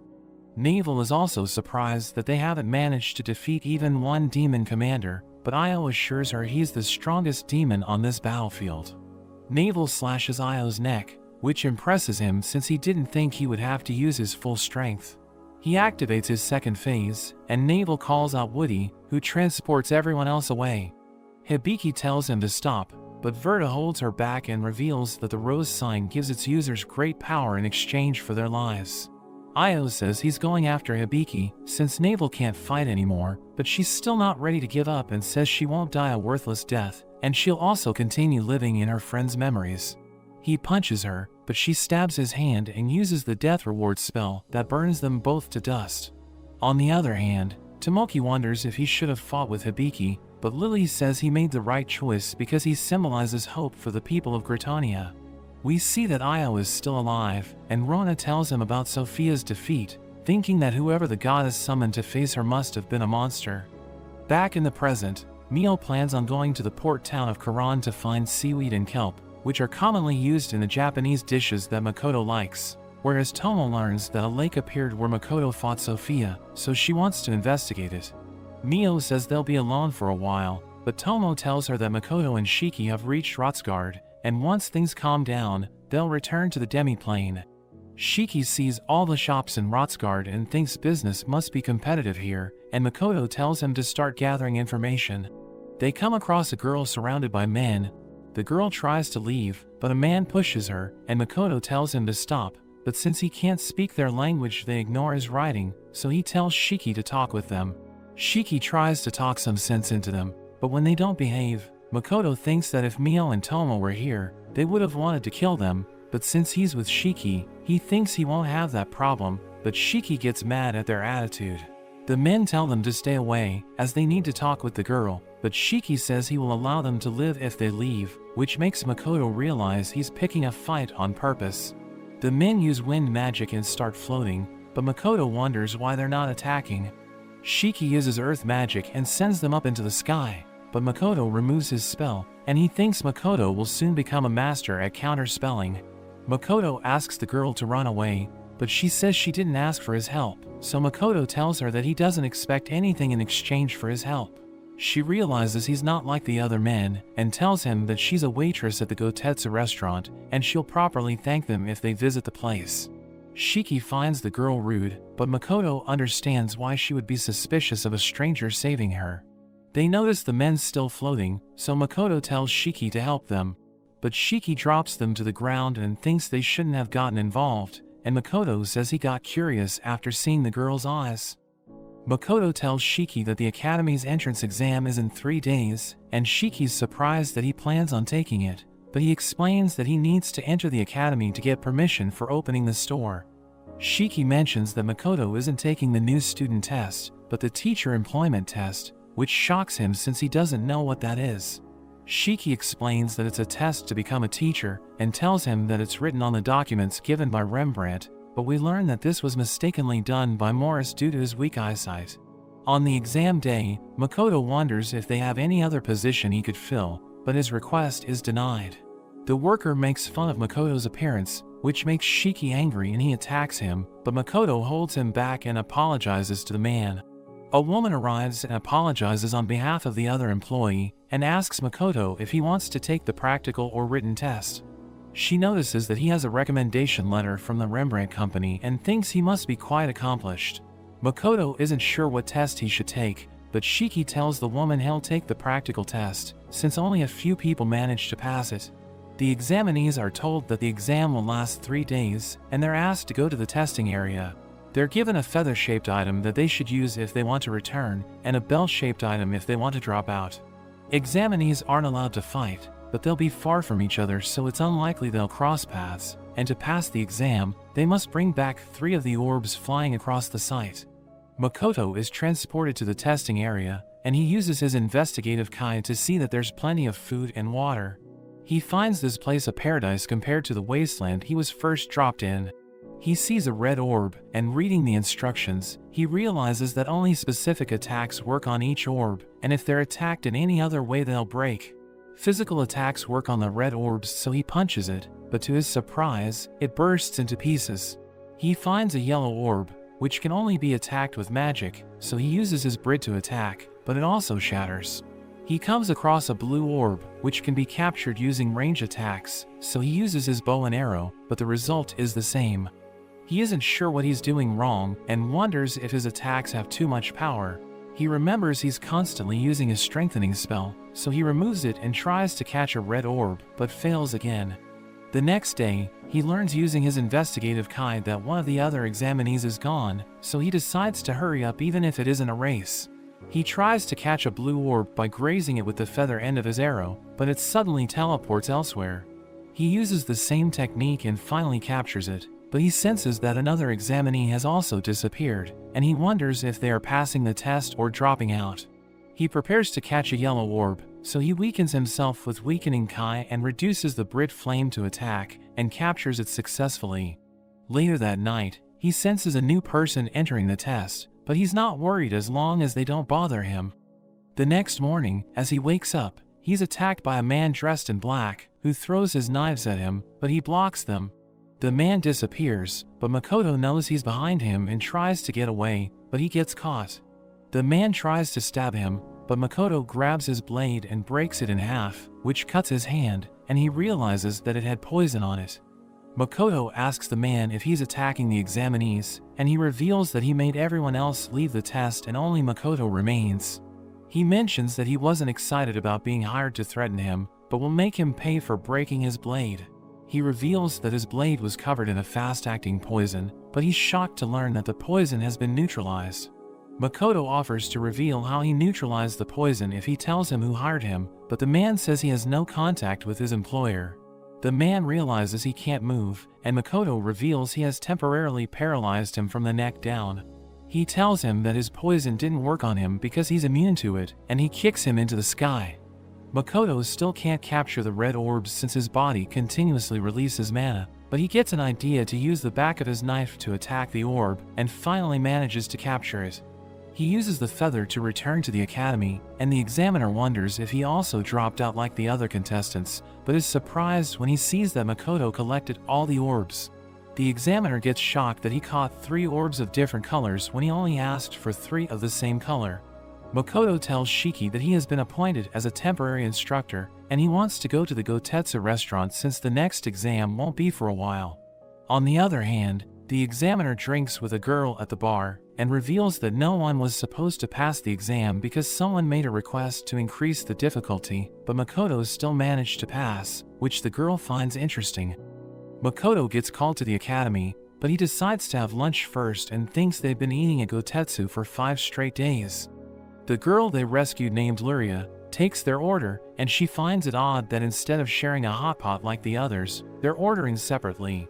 We see one of the bullies named Alumgand secretly watching them, when he's approached by a girl from the academy, who gives him a magic medicine that'll increase his physical and magical abilities. At the academy, Makoto's informed about the rules for teachers, and although he can promote his business, he's not allowed to exchange money on the academy grounds. He learns that the teachers are paid 10 silver coins per student, and part-time teachers can lecture a maximum of 30 students. Makoto agrees to start teaching soon, but he plans to teach only a few students, which surprises the academy employees since most teachers try to gather more students. One of the full-time teachers named Bright talks to Makoto about his plan for teaching practical skills, and he tells Makoto that his focus is on theory, but he also teaches combat techniques. He offers to send his students to Makoto's class if they're interested, and mentions that this year there are many extraordinary students, with a few being able to cast floating spells and communicate telepathically, which makes Makoto wonder if he's talking about the boys he fought before. Later on, Makoto goes to the library to find material for his lecture, and the librarian asks if she can help him find the books. He wonders if they have books on magic incantation, but as she calls him by his name, he instantly creates a barrier and jumps back. She praises his quick reflexes, but Makoto wonders who she is and how she knows his name. She tells him that she knows every teacher's name, but Makoto doesn't believe her, since the academy has hundreds of teachers. She mentions she heard about him from her sister Luria, and she introduces herself as Eva, but Makoto finds her suspicious. On the other hand, Mio learns how to cook from a girl named Beretta, and she's enjoying her time, but the girl is scared by her knife handling. At the Rotsguard Academy, the students talk about how they're unsure if Makoto is a worthy teacher, but Makoto hears them and realizes that the students aren't taking him seriously, so he tells Shiki that he'll be a strict teacher. The students arrive for their class, and the female students find Shiki handsome, but their views of Makoto are completely opposite. Makoto tells them to pay attention since his class on magic is going to be difficult, but one of the students says that his specialty is with the sword. Makoto learns that no one can use more than one element, so he decides to use Tomo's strategy and calls out everyone for their lack of skills, saying that with the way things are, they'll all end up being third-rate magicians. The students believe it's normal to be skilled in just one element, but Makoto warns them that if their only element fails in battle, they'll be in big trouble, so they should learn at least 3 elements. The students doubt his abilities, so he arranges a practice fight with Shiki to show them what he can do. The students are impressed by Shiki's staff since it contains mana of different elements, but they can't sense any mana for Makoto. The fight begins, and Shiki lunges with a flaming attack, but it does nothing against Makoto's barrier. Shiki continues his attack, and Makoto notes how he has gotten faster, so Shiki thanks his training with Tomo and Mio. Makoto counters with a fire blast, pushing Shiki back, but Makoto is impressed he survived. Shiki uses his earth magic, but Makoto fires a fire arrow that instantly destroys it. The students can't believe what they're watching, and Makoto launches a boulder at Shiki, but he stops it with a counterspell, so Makoto tries shooting a fire and water arrows simultaneously, but Shiki still manages to stop it, crediting the dwarfs who made his staff. They decide to end things, so they both start chanting their incantations. The students are surprised to see Makoto can speak, and wonder how much stronger the chanted spells will be. The two clash, causing a massive explosion, which even injures one of the students, and as the dust settles, we see that Shiki has been defeated. Makoto ends his class, telling them it's their choice if they want to join, but says if they want to become stronger, then they should join his class. Before Makoto leaves, he asks Shiki to heal the girl who got hurt during their battle. He immediately heals her, but her face turns red when he touches her, as she has developed a crush on him. She thinks he must have used an expensive medicine, but Shiki tells her that it's common in their shop. The students have mixed reactions to the battle, with a few being terrified, while the others are impressed by their new instructor. On the other hand, Tomo goes to the lake that was created after Makoto's battle, and questions a man who was present at the time. The man thinks that Makoto was here to punish them, which is why he fired an arrow of punishment to destroy everything. Tomo reads his memories, and after seeing what happened, she thinks about how there's never a dull moment with her master. Makoto's second class starts, and he's surprised to see 5 students show up, whereas Shiki takes their attendance and introduces everyone. There's Masura Casper, who's excellent with his studies, and his parents are connected with the temple. Next is Dinah Severus, who's actually married, and his wife is currently on maternity leave from the academy. The girl is introduced as Abelia Hopley, and there's the aspiring mage Izumo Kusakabe. The final student is Jin Rohan, but he aspires to be a swordsman, so Makoto wonders what he's doing in the class. Izumo wonders how Makoto can chant his incantation when he can't speak, but Makoto tells them he can speak every language except common. The class starts, and Makoto asks them what effects spending mana has on the body. They know that spending half of one's mana causes fatigue, and using all of it may result in loss of consciousness and vomiting, while exceeding your mana limit can even cause death. They wonder why Makoto is asking such a simple question, so he tells them that he wants to test their limits in battle. He warns them that they may get injured, but he has enough mana and stamina recovering medicines for them to buy. He tells them to attack him all at once, but most of them are easily defeated.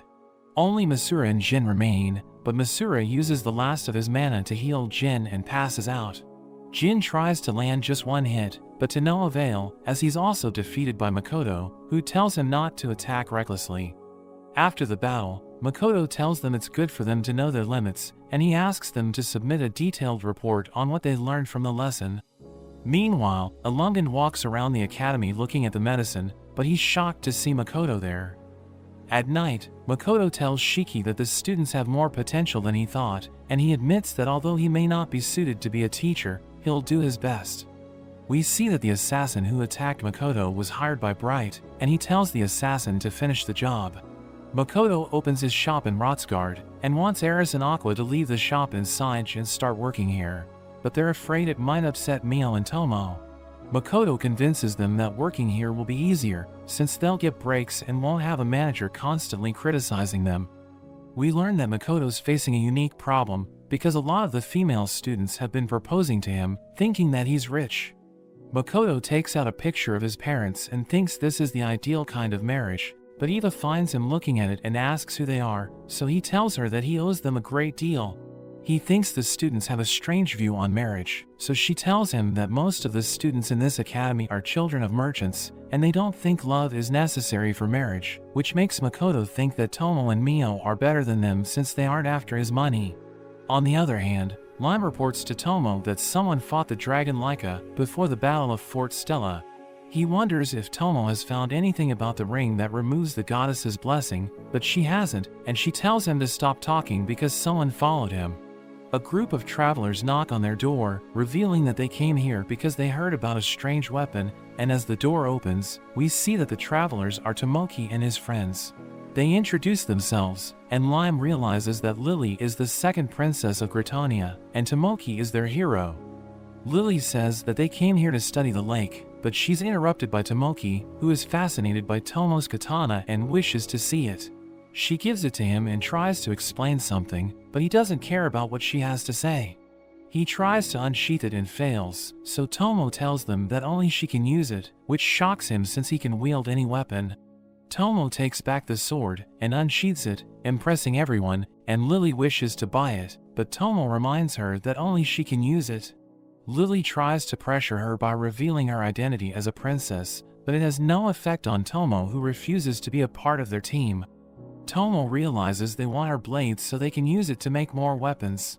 She tells them that she isn't going to sell her katana, so Tomoki uses his magic eye on Lime, and he offers to give them his sword. Tomoki also tries to convince Tomo, but she's unaffected by his eye, and says she's disappointed after meeting Gritonia's hero. Tomoki again tries to charm her, but she doesn't like his intentions and says she belongs only to Makoto. Mora realizes that Tomo is a dragon, so she tries to use her power to control her, but it doesn't work, as Tomo cancels her spell, which also removes Tomoki's magic from Lime. Lime calls Tomoki a goon, which makes him mad, and he attacks him with his spear. Tomo calls him trash, and looking into her eyes reminds him of the bullies from his previous life.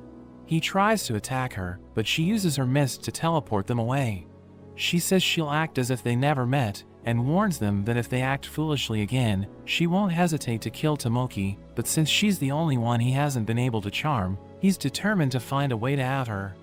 Lime feels ashamed that he willingly gave his sword to Tomoki, but Tomo asks him to become her servant, and he immediately accepts, saying that he doesn't want to feel powerless again. Meanwhile, Mio collects seaweed scraps, but is suddenly attacked by Hibiki's wolf spirit. Mio is about to kill him, but Hibiki stops her and apologizes for her spirit's actions. Hibiki offers to help Mio with her injury, but Mio says she's fine. Hibiki still wants to make things right, so Mio asks her to help her choose the best seagrass pieces. Hibiki asks her if she's talking about the seaweed and kelp, and Mio is excited since she can tell the difference between the two of them. Later on, Hibiki reveals that she was traveling to Sage to buy weapons, but Mio's more interested in getting cooking tips from her. Woody thinks about Hibiki's deep emotional scars, and how she has been hiding her true feelings since Navel's death. Mio senses a creature coming their way, so she decides to check whether Hibiki's strong enough to take care of it. As they come face to face with the creature, Hibiki asks Chia to make a defensive barrier, and she tells Woody to provide them with support. Verta attacks the creature, but his sword starts breaking, and Mio thinks that they aren't that bad, but are poorly equipped. Verta thinks he has to fill in for Navel's absence, and he attacks recklessly, which breaks his sword and he gets injured. Hibiki sees his blood and remembers Navel, which makes her freeze up, so she asks Mio to help them. Mio says it's their fault for not knowing their strength, so she steps in and easily defeats the creature. She asks them to help her harvest materials from the monster, but it's still alive and attacks Mio from behind. The attack tears Mio's kimono, which makes her furious because Makoto had praised her in it, so she completely blows it up, and the party can't believe what they're seeing. But Mio suddenly knocks them all out, and Hibiki's wolf emerges. Mio realizes that it recognizes her from their previous fight, but mentions how she's different now and means no harm. Hibiki wakes up in a room with a letter from Mio, saying that she brought them to Saige, and asks her to visit Makoto's shop once she wakes up. They go to the shop where they meet Mio, and Hibiki tells her that she'll accept any criticism from the battle since she had to ask for help, but Mio just wants her to teach her how to cook. Wui mentions they came to Saige to buy equipment and train in the wasteland, but Mio tells them that they aren't strong enough to survive there. Hibiki tells her they have to get stronger, and Biren offers to make equipment, but while they're being made, Hibiki should help Mio with her cooking. Mio thinks that the equipment doesn't guarantee their survival, and she also can't learn to make broth in just 3 days, so Biren proposes to send Toa and her party to ensure their survival. Meanwhile in Rotsgard, Shiki tells Makoto that Tomo wants him to return to the demi-plane because she has a lot to report, and in their absence, the forest ogres will take care of the shop. Makoto is a little worried, but decides to trust Shiki and returns to the demi-plane. Makoto wonders why it's so hot even though it's night, and Shiki mentions the weather has been changing irregularly in the demi-plane. They go to Makoto's newly constructed house, where everyone welcomes him back. Mio serves him a dish that he finds tasty, which makes her happy, and Tomo reveals that Mio was the one who cooked most of the food for the party, so Makoto praises her cooking, and she promises to serve him even more delicious food in the future. Mio leaves in excitement, and Emma reveals that she's going to Saige where she's learning from an adventurer. Tomo reports to Makoto that during her investigation, she met the Gritonia Empire's hero, and Makoto wonders what he was like, but she thinks he was trash. She mentions that Tomoki overestimates his abilities, and is easily consumed by his desires, which makes her think he might go to war with the other kingdoms after defeating the demons. She also mentions that she read the princess's mind and saw an image of a firearm. Shiki thinks that Tomoki must have told them about it, but Makoto doesn't consider them to be as strong as magic. Tomo mentions she considered killing them, but Makoto tells her just to watch them for the time being. We learn Shiki told Tomo everything about their situation in Rothsgard, so she teases Makoto for being so popular at the academy. Makoto still wonders why it's so hot in the demi-plane, and Tomo thinks it's due to the mist gates that he has been opening. She reveals that the last place Makoto opens a gate affects the weather in the demi-plane, but he's confused since it was cool at the academy. Shiki thinks that the weather at the gate's location affects the demi-plane in a more complicated way, so Tomo decides to look into it. Meanwhile, Hibiki tells Mio that she has been asked to return to Limia, and even though Mio wants to learn more from her, she understands her situation. She thanks Mio because they wouldn't have survived in the wasteland if it wasn't for her, and Hibiki asks Mio to come with her, but she refuses her offer, saying that the only thing that matters to her is Makoto. Emma shows Makoto their new plants, and says the harvesting has increased thanks to Shiki's instructions, but he says he just told everyone what could be accomplished by using earth magic based on Makoto's knowledge. Makoto is happy that they won't have to worry about food anymore, and even though he's concerned about the weather, he still wants to increase the population of the demi-plane. Makoto meets with Eld, who shows him a piece that Mio brought back from the monster that damaged her kimono. Eld reveals that it belongs to a monster that consumed a wind spirit, which is shocking since monsters don't usually do this, so someone did it deliberately, and Shiki confesses that he was the one who created the monster for an experiment before he met Makoto. He fed the monster's weakened spirits, hoping they would turn into one, but he never saw the results. Makoto meets the species selected by Mio and the others for moving into the demi-plane. There are representatives from all 3 species, but Makoto thinks it's a bit arrogant to summon them instead of visiting them. Emma mentions that they're the ones trying to move in, so it's normal that they are the ones to come, and she also tells Makoto to start acting like the master of the demi-plane. Makoto meets Kaken, the leader of the Wingkin species, and his advisor Shona. They fly in front of Makoto, which makes Emma angry, because they seem to be looking down on Makoto, so she tells them to get down. Makoto thinks they're impressive, considering they live in a place even more remote than the mountain where Tomo lived, but they say that even though their area is remote, it still has plenty of resources.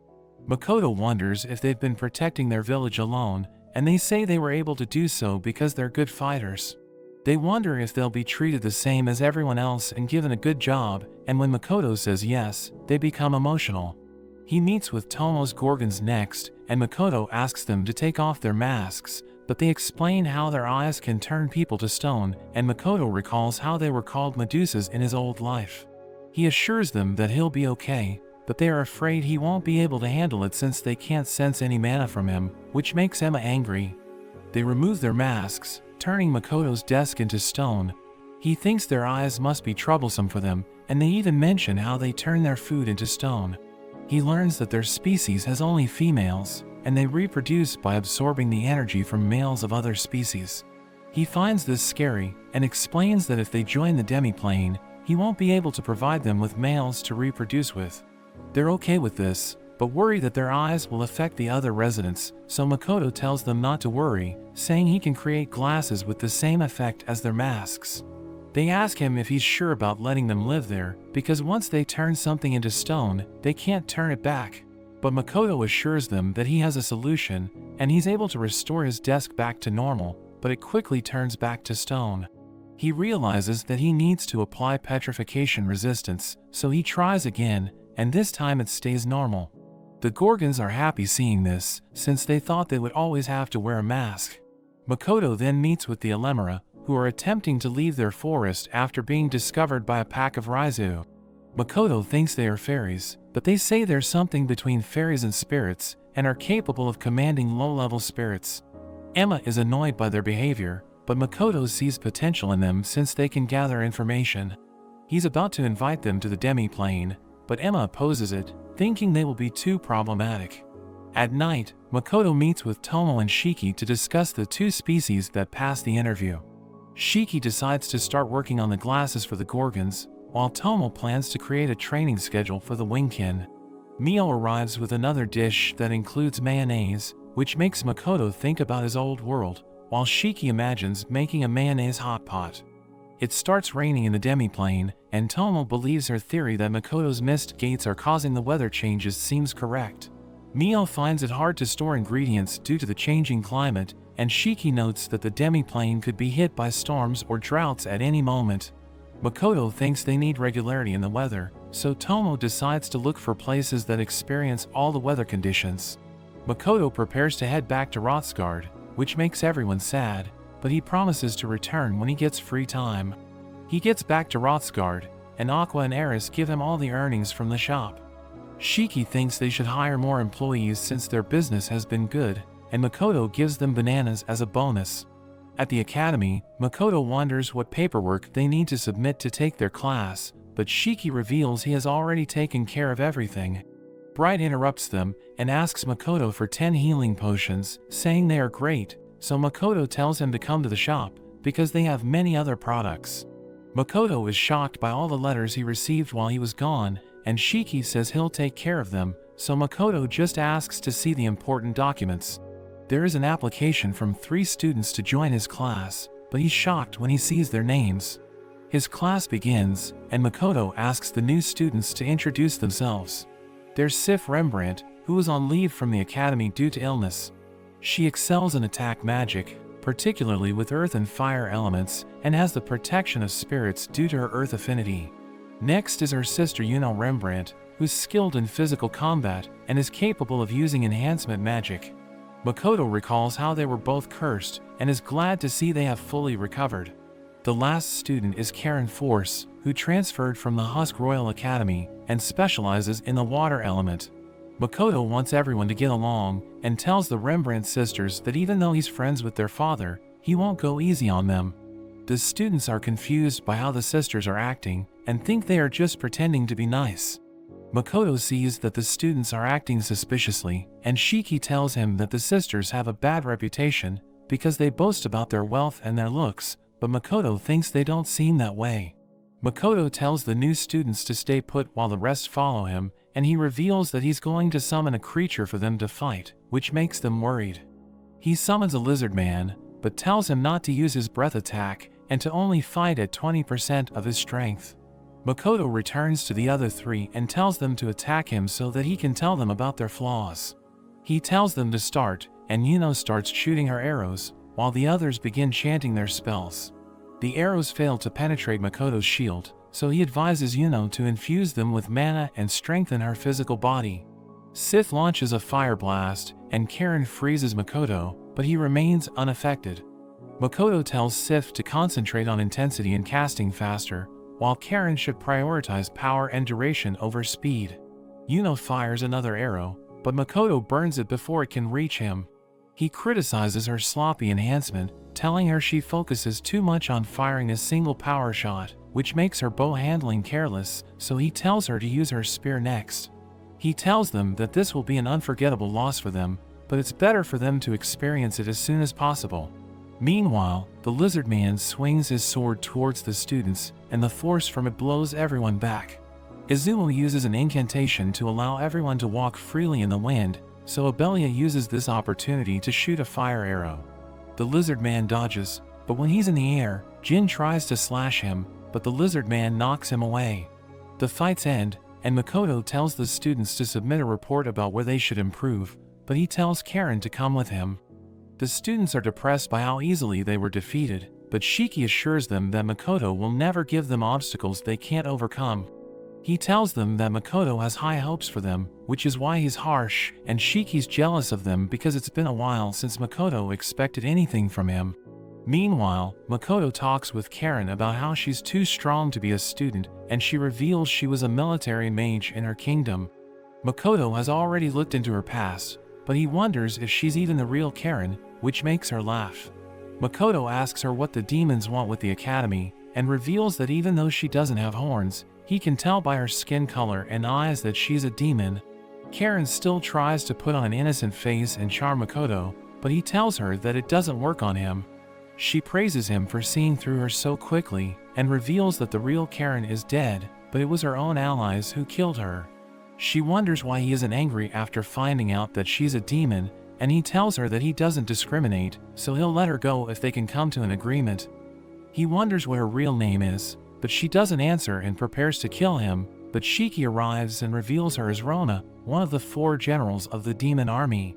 They go to Gotetsu, and Rona says she wants to know about Makoto's trading company. She knows he has another shop in Ion, and wonders if he's their agent, but he tells her they're a neutral party. Makoto asks her why she infiltrated the academy, and she tells him not to be wary of her, but Shiki tells him not to lower his guard. She thinks they should get to know each other better, but Shiki tells her that if she sleeps with Makoto, she'll regret it for the rest of her life. Makoto again asks her why she came to the academy, so she reveals that she wants to stop the humanoid experiments that are secretly conducted in the city. Lime comes to Rothsgard to help Makoto, so he tells Lime to find the people responsible for the human trafficking trade happening in the city, and reveals that the Assassin Guild is involved. Makoto asks Aqua and Eris to help Lime, and they are hesitant to work overtime, but end up agreeing after Makoto offers them more bananas.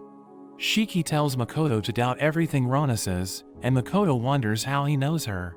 Shiki mentions they used to exchange information, but she used him several times and got him into trouble. She's loyal to the Demon King since she owes him a great debt, and Shiki thinks that even though she isn't as strong as Mio, she's a more cunning version of her. They go to meet the Rembrandt sisters, and Shiki mentions that getting an audience with them took a lot of effort.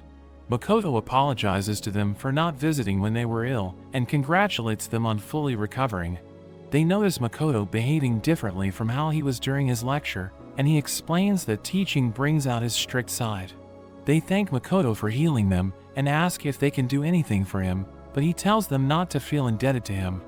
On the other hand, Lime's investigation leads him to an abandoned building on the academy grounds, but he senses someone near him, so he draws his sword. But the man smiles. Eris and Aqua tell Makoto that they lost contact with Lime, and the last place they could reach him was near the academy. Shiki believes Rona has betrayed them, but Makoto wants to be sure before making any assumptions. Meanwhile, Lime and Eva are imprisoned in a dungeon, and he apologizes for getting her involved. We learn that when Lime came across the mysterious individual, he tried contacting Makoto, but the man blocked his telepathy. Seeing no other option, Lime attacked, but the man easily defeated him, and after he left, Eva tried to help Lime, but she also got caught. Lime says he works for Makoto's company, but she thinks he's more like a bodyguard. He asks if she wants to escape, but she says that their attackers are from a powerful organization and have connections in the academy, so it won't make a difference if she escapes. She also mentions that he was already beaten, but he tells her not to worry because the man isn't there, revealing he marked the man during the fight, so he knows his location. Eva mentions that if he manages to rescue her, she will give him valuable information, and she also offers a reward if they take down the organization.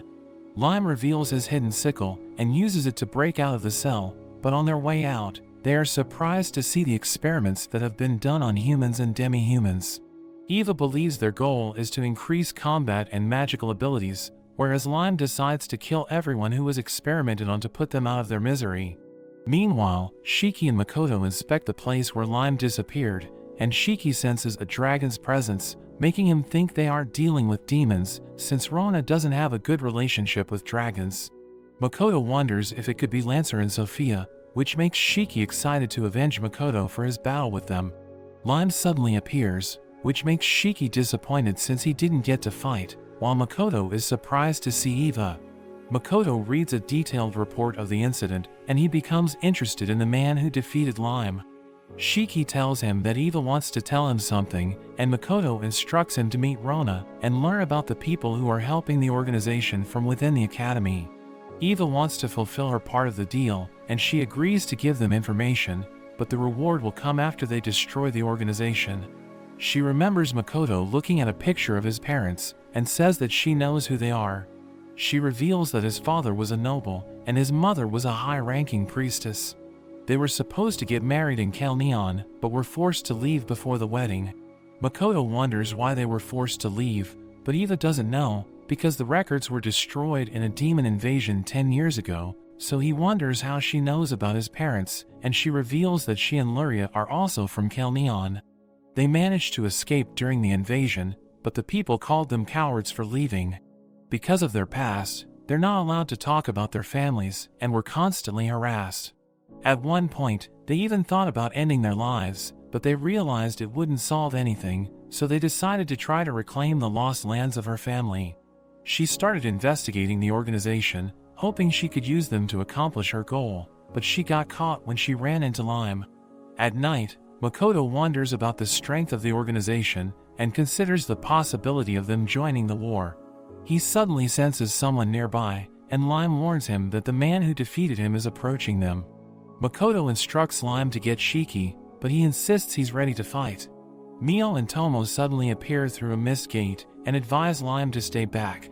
The man arrives and introduces himself as the guild master of the Adventurers Guild. He apologizes for his actions towards Lime, which surprises Makoto and the others. They offer him tea, but he asks for fruit, which frustrates Mio, but Makoto tells her to fulfill his request. Makoto wonders what he's doing here, but he asks Makoto to speak, since he is aware of his abilities. Makoto gets curious about his identity, but before he can answer, Tomo reveals that his name is Ludo, and he's one of the greater dragons. Ludo tells Tomo to mind her manners since he wants to talk with Makoto, but she tells him she won't let him deceive her master. He gets close to Makoto, but Tomo draws her sword and asks about when he became a man. He says he got bored of living as a woman, and they get ready to fight him, but he tells them he just wants to talk about the Adventurers Guild. On the other hand, Rona decides to help with the investigation, but tells Shiki not to oppose her methods. Since she's already accomplished her original objective, she wishes to see Makoto's true power. Meanwhile, Ludo tells everyone that he was the one who formed the guild 1,000 years ago, hoping it would spread throughout the world and help solve problems in the communities. He also made the guild members get licenses that show their level, and reveals that the idea of levels came from the video games of Makoto's world. Tomo wonders why he made the guild, and he explains that it was to keep the humans who had grown arrogant due to the goddess's blessing in check. Makoto thinks the guild was to encourage human growth, but Ludo says that people join the guild because of ambition, and they are eventually destroyed by their own desires, which automatically thins out the human population. He reveals that the highest level in the guild is 65,535, which he chose because of a romantic speech his master gave, but Makoto thinks about how the number appears in the old game, since it's the highest number in 16-bit programming. Makoto asks how his master could know about video games if he came 1,000 years ago, so Ludo explains that time flows differently in the different worlds. Makoto wonders about his chances of returning to his old world, and Ludo explains that at his current mana level, there's a 1 in 10 million chance of success. Ludo prepares to leave, but Tomo decides to see him off since she doesn't trust him. As they leave, Tomo asks Ludo if it's true that humans from Makoto's world die in 100 years, but he says that only a few of them reach that age. Tomo says that Makoto means everything to her, and if he died, the world wouldn't interest her anymore. She wonders if Makoto will try to go to his old world, and Ludo thinks he won't be able to abandon her, but he might change in the future and become a being that can freely travel between both worlds. Shiki thinks they can't trust Rona, but Makoto is impressed by her since she managed to find some people connected with the organization. Rona tells Makoto that she's leaving the academy since she has accomplished her goals, and she will notify the academy of Karen's death, but Makoto wants her to just say she's leaving due to a family emergency. She warns him not to trust Shiki and the forest ogres, and before she leaves, she gives him an incantation that he can use to contact her in case he ever wants to work with the demons. Makoto shows the incantation to Tomo and Mio, and Tomo thinks they can use this to learn about the cursed items that remove the goddess's blessing. He suddenly realizes that even though Lime is a human, he can talk normally with him, so he asks Tomo about it, and she reveals that she has made him a part of her family by giving him her blood.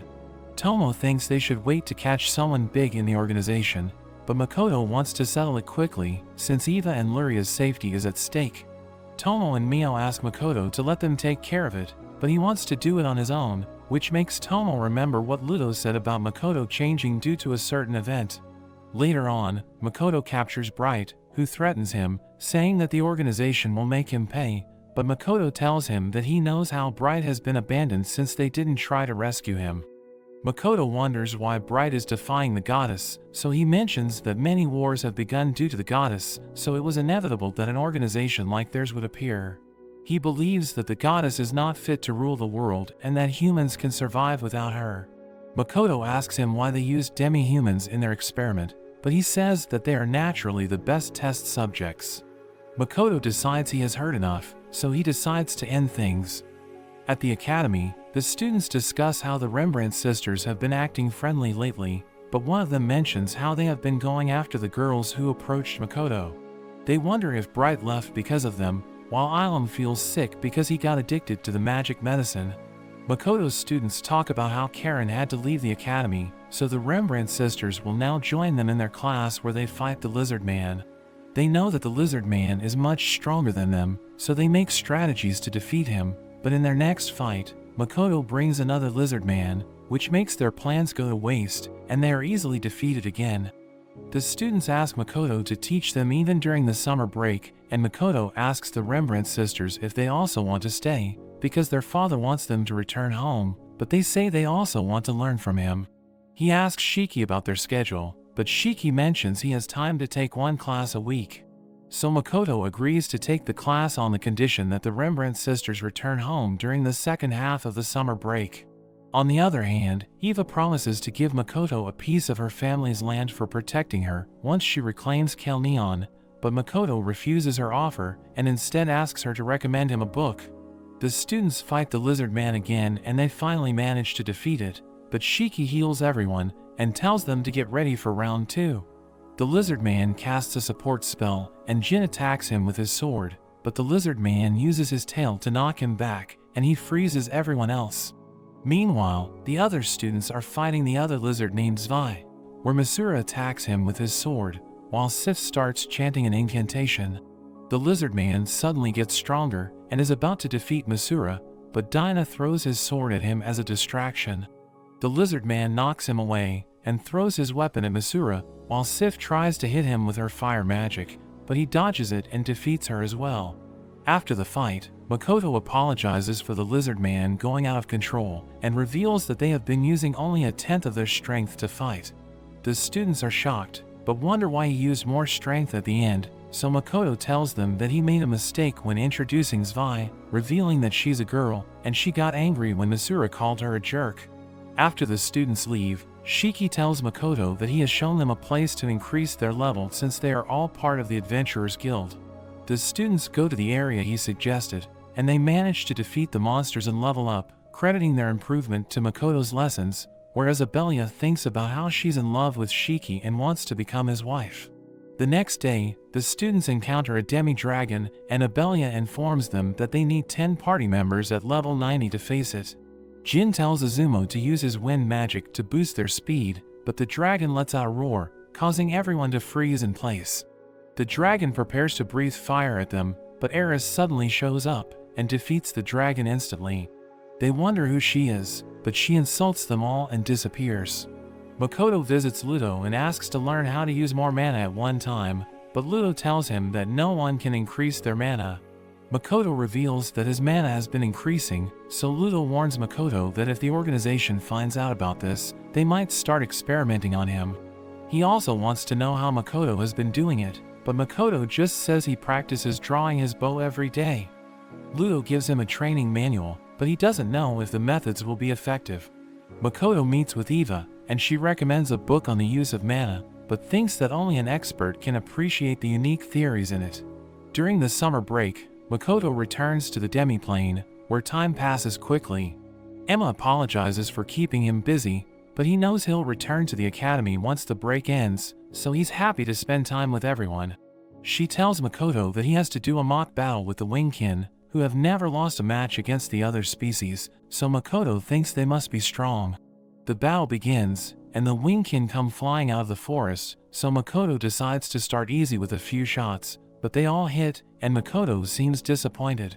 The second wave comes in, and they fly above the clouds to obstruct his vision, but he uses his investigative kai to see them and shoots them down again. He can't believe they were undefeated, and thinks the other species must have had trouble since they are flying. Kaken arrives flying on his Lieutenant Shona, and Makoto remembers that the Wingkin have the power to transform. He fires the same blasts as before to see their reaction, and he's happy to see that they have made a barrier protecting them. They start using wind enhancement and dive straight towards Makoto, but he grabs Shona and slams her to the ground. Kaken tries to attack, but he deflects it and shoots a warning blast at his feet, making him surrender. Makoto tells them that they rely too much on their flight, so they should try to develop new attack patterns, or else the other species will soon defeat them. Kaken asks Makoto to allow them to participate in the demi-plane ranking and to help with building. Makoto tells them that anyone can participate in the ranking, but he can't allow them to help build, since their combat abilities aren't suitable for the job. At night, Makoto reads Ludo's training methods, but they're too difficult for him to understand. He goes to an open field and follows the instructions, releasing a huge amount of mana while continuously firing his magic. He suddenly feels a strange sensation, and the next thing he knows, it's already morning, as Tomo and Mio wake him up. They return to their house, where Mio serves him a delicious breakfast. Tomo tries to take some of his food, but Mio stops her, saying she should only eat what was given to her. Several days pass, and Makoto has learned how to use the mana outside his body, so he continues training. He also found an incantation in the book Eva recommended that might materialize his mana. So he uses his concealing kai to hide his mana and starts chanting the incantation, which converts his mana into a physical form. The mana covers his entire body, and to check how hard it is, he tackles a tree and easily destroys it, which makes him think he will be able to fight anyone without getting hurt. The next day, Tomo tells Makoto that everyone wants to show him how much they have improved, and to do so, she dug out a giant boulder from a mountain, and Shiki casts a spell on it, so that it can show their power levels. Emma and Agar step up on behalf of the Highland Orcs. She buffs him with her magic, and he uses his hammer to strike the boulder, earning them 78 points. The Mist Lizards are up next, but they shoot their attacks into the sky, which confuses Makoto, but Tomo explains that they're showing the Wingkin that they can now hit targets in the sky. The lizards aim at the boulder, and they score 68 points. The Elder Dwarves score 70 points, while the Alki gets 65, but the Gorgons don't earn any points, since their eyes have no effect on the boulder. The Wingkin mark the boulder and attack it from the skies. Their hits are accurate, but are also weak, earning them only 20 points. Aqua and Eris represent the forest ogres. They create an ice barrier around the boulder, and tell everyone to break through it if they can, but no one succeeds. Tomo considers the barrier almost perfect, but Makoto notices a flaw, so he digs under the boulder and dispels the barrier, earning them 50 points. Mio also wants to try, so she makes a hero suit she saw in Makoto's memories, but it receives no points from the boulder. Shiki is the final person to try, and he transforms his staff into a sword. Tomo notes that the elder dwarves made it for him, calling it the Dragon Slayer. He slashes at the boulder, and he's able to split it in half. Makoto is impressed, and he also decides to show off his new ability. He unleashes his mana, converting it to its physical form, leaving everyone amazed. Shiki calls it mana matter, and Makoto punches the boulder, completely shattering it into pieces. He wonders what they think of his new skill, but they are all left completely speechless. Meanwhile, we see a bear and a wolf alarmed by Makoto's immense mana, and they wonder if he poses a threat. Tomo tells Makoto that a bear and a wolf attacked the highland orcs, and Makoto wonders if it's due to the irregular weather in the demi-plane, so he wants to make a mist gate at the right place to get rid of the problem, whereas Mio thinks about cooking the bear, but Makoto tells her no, and says he wants to talk to them because he admires them. Makoto goes to the woods, where a bear appears before him, so he uses his red suit and quickly gets behind it, but starts cuddling it, which confuses the bear. The bear tries to hit him, but he uses mana matter to block and knocks it out. Makoto realizes that the wolf is also nearby, so he tries to tell them that he just wants to talk. He sees that there's a pack of wolves, and they attack him, but they aren't able to do anything against the mana matter. The wolves mention that they sensed extraordinary mana from him, and since he's the king of the demi-plane, they can't ignore him, but Makoto says he doesn't want to rule over them and just wants to apologize. He promises not to enter their woods again and even suggests helping them, so the wolves are shocked that Makoto wants to share his territory, even though he's so strong. Makoto says he just wants to coexist and would like them to continue protecting the woods. A huge bear interrupts them and introduces himself as Brownie. He accepts Makoto's offer, but the wolf isn't sure if the one in the sky will agree. They go through with the agreement anyway, and the forest is named the Wolf's Woods. We see Makoto scolding Tomo and Komo for picking every persimmon on sight, but they are interrupted by an enormous eagle, who reveals that the wolves told him about Makoto, so he wants to introduce himself. He shrinks in size to talk, and introduces himself as the Boulder Bird, the ruler of the skies and mountains. He plans on watching the skies for Makoto, and wonders if he has any plans for him, but Makoto tells him to keep doing what he's been doing. Makoto mentions that he knows about rock birds, and the eagle asks to be called Rock because he likes the name. After he leaves, Makoto thinks about how he has been gaining more followers, which makes Tomo jealous, and she says that those who have not formed contracts with him should be called his subjects and not his followers. On the other hand, Abelia meets Jin for drinks, and he tells her that he has been working with Shiki, which makes her jealous.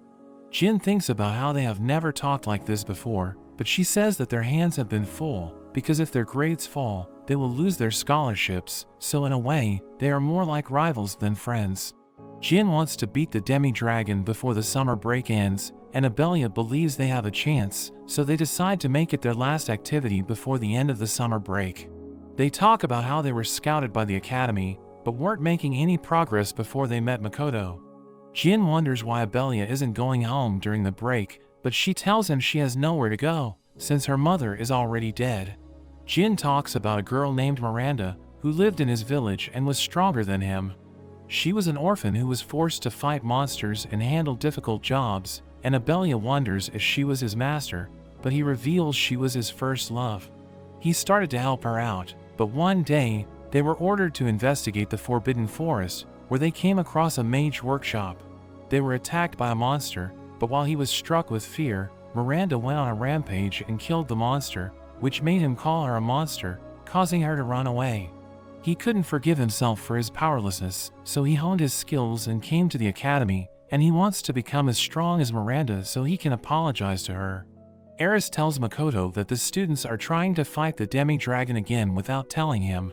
Makoto mentions that the Rembrandt sisters have returned home, but Shiki reveals a report from Lime, and it seems the sisters came back and are making plans with the other students. Shiki believes that the demi-dragon won't be a problem for them at their current level, so Makoto decides to leave them be and tells Eris not to watch over them, but she reveals that there's a pack of demi-dragons near them, which could be a problem. Shiki wants to investigate the situation, while Makoto decides to take care of the dragons, but decides to leave one for the students to fight.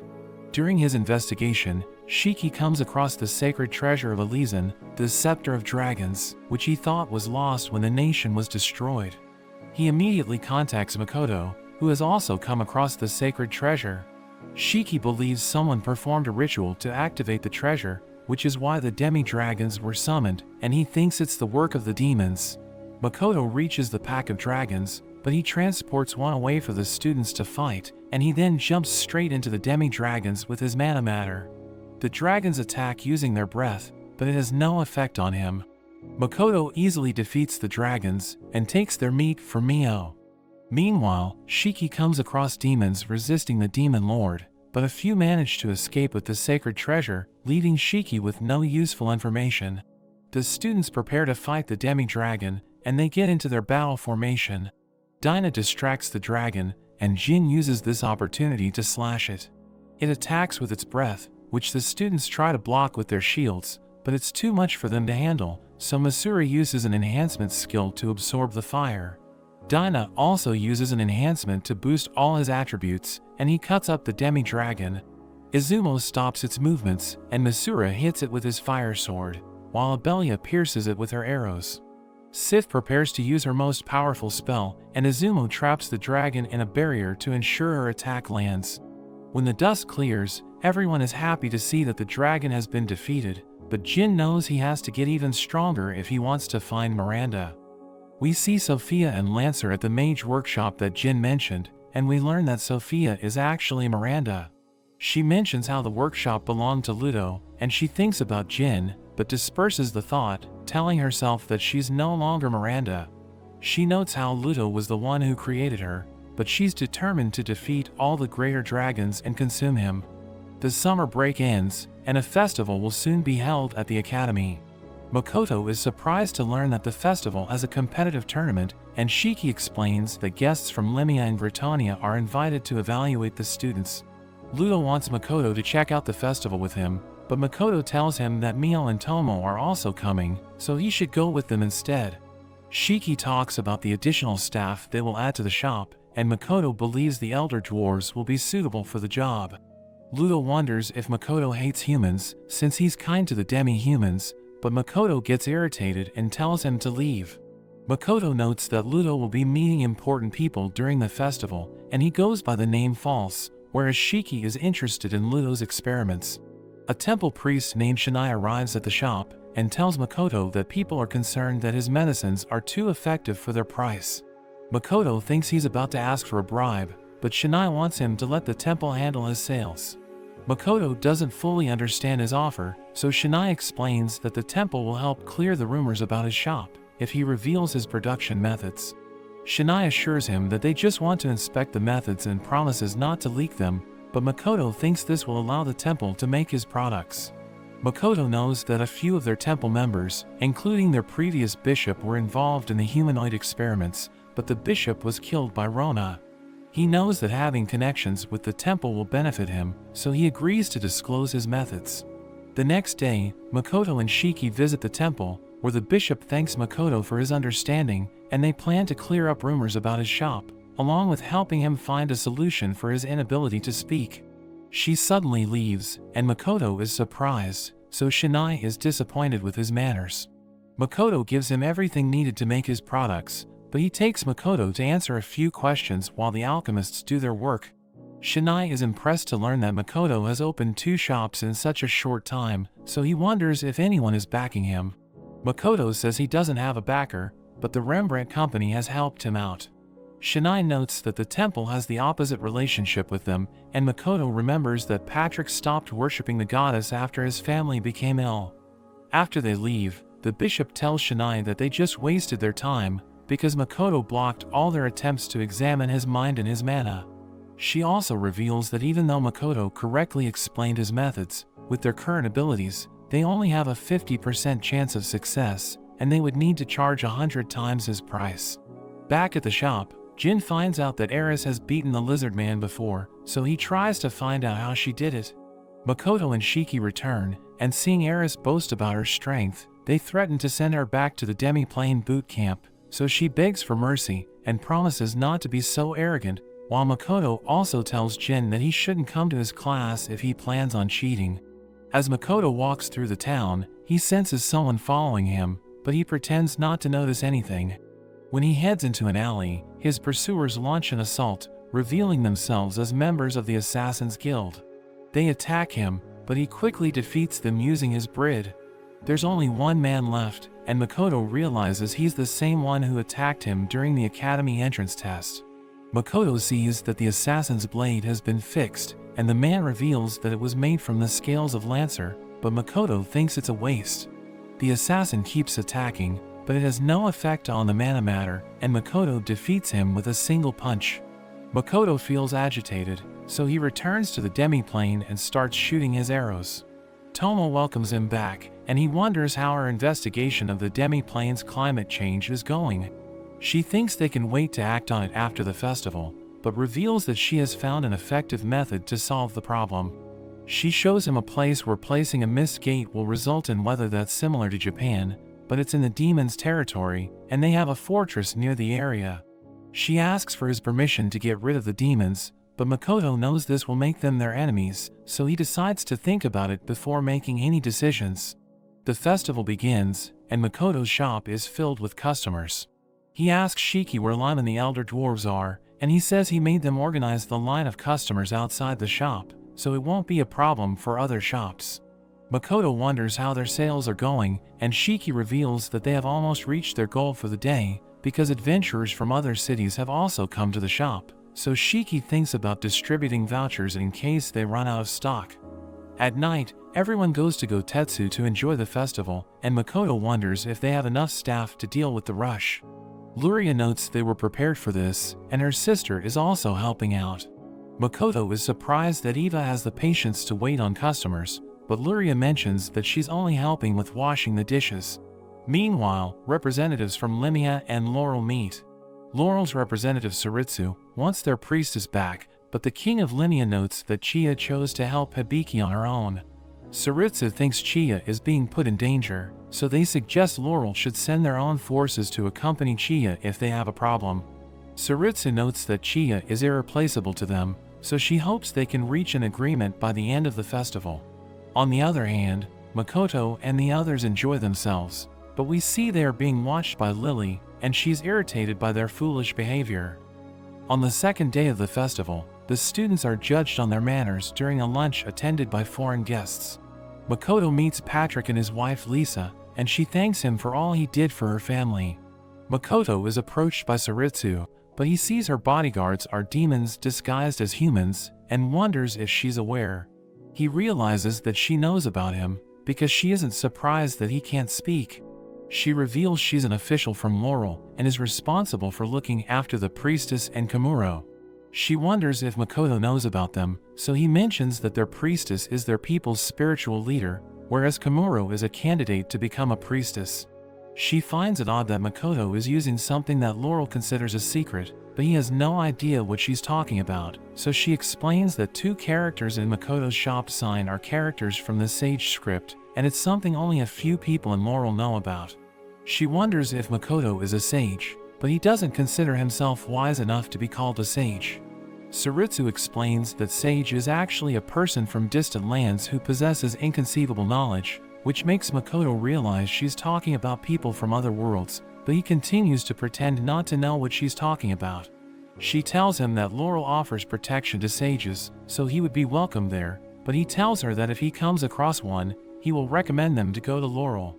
She believes that the two heroes are also sages, and wonders what Makoto thinks about this, but he refuses to answer since he has never met them. Saritsu comes across Lily, who's surprised to see Laurel making contact with Makoto. She thinks about how Tomoki has been obsessed with Tomo, so she has to do something about them. She wonders why Saritsu met with Makoto, so she says she was interested in the medicines he makes. Lily mentions she also wants to buy Makoto's medicine, but Saritsu offers to get them for her, which makes her realize that she doesn't want her to meet Makoto. Lily reveals that Gritania's interest in gunpowder has increased, so she wants Saritsu to tell her more about its handling and its uses.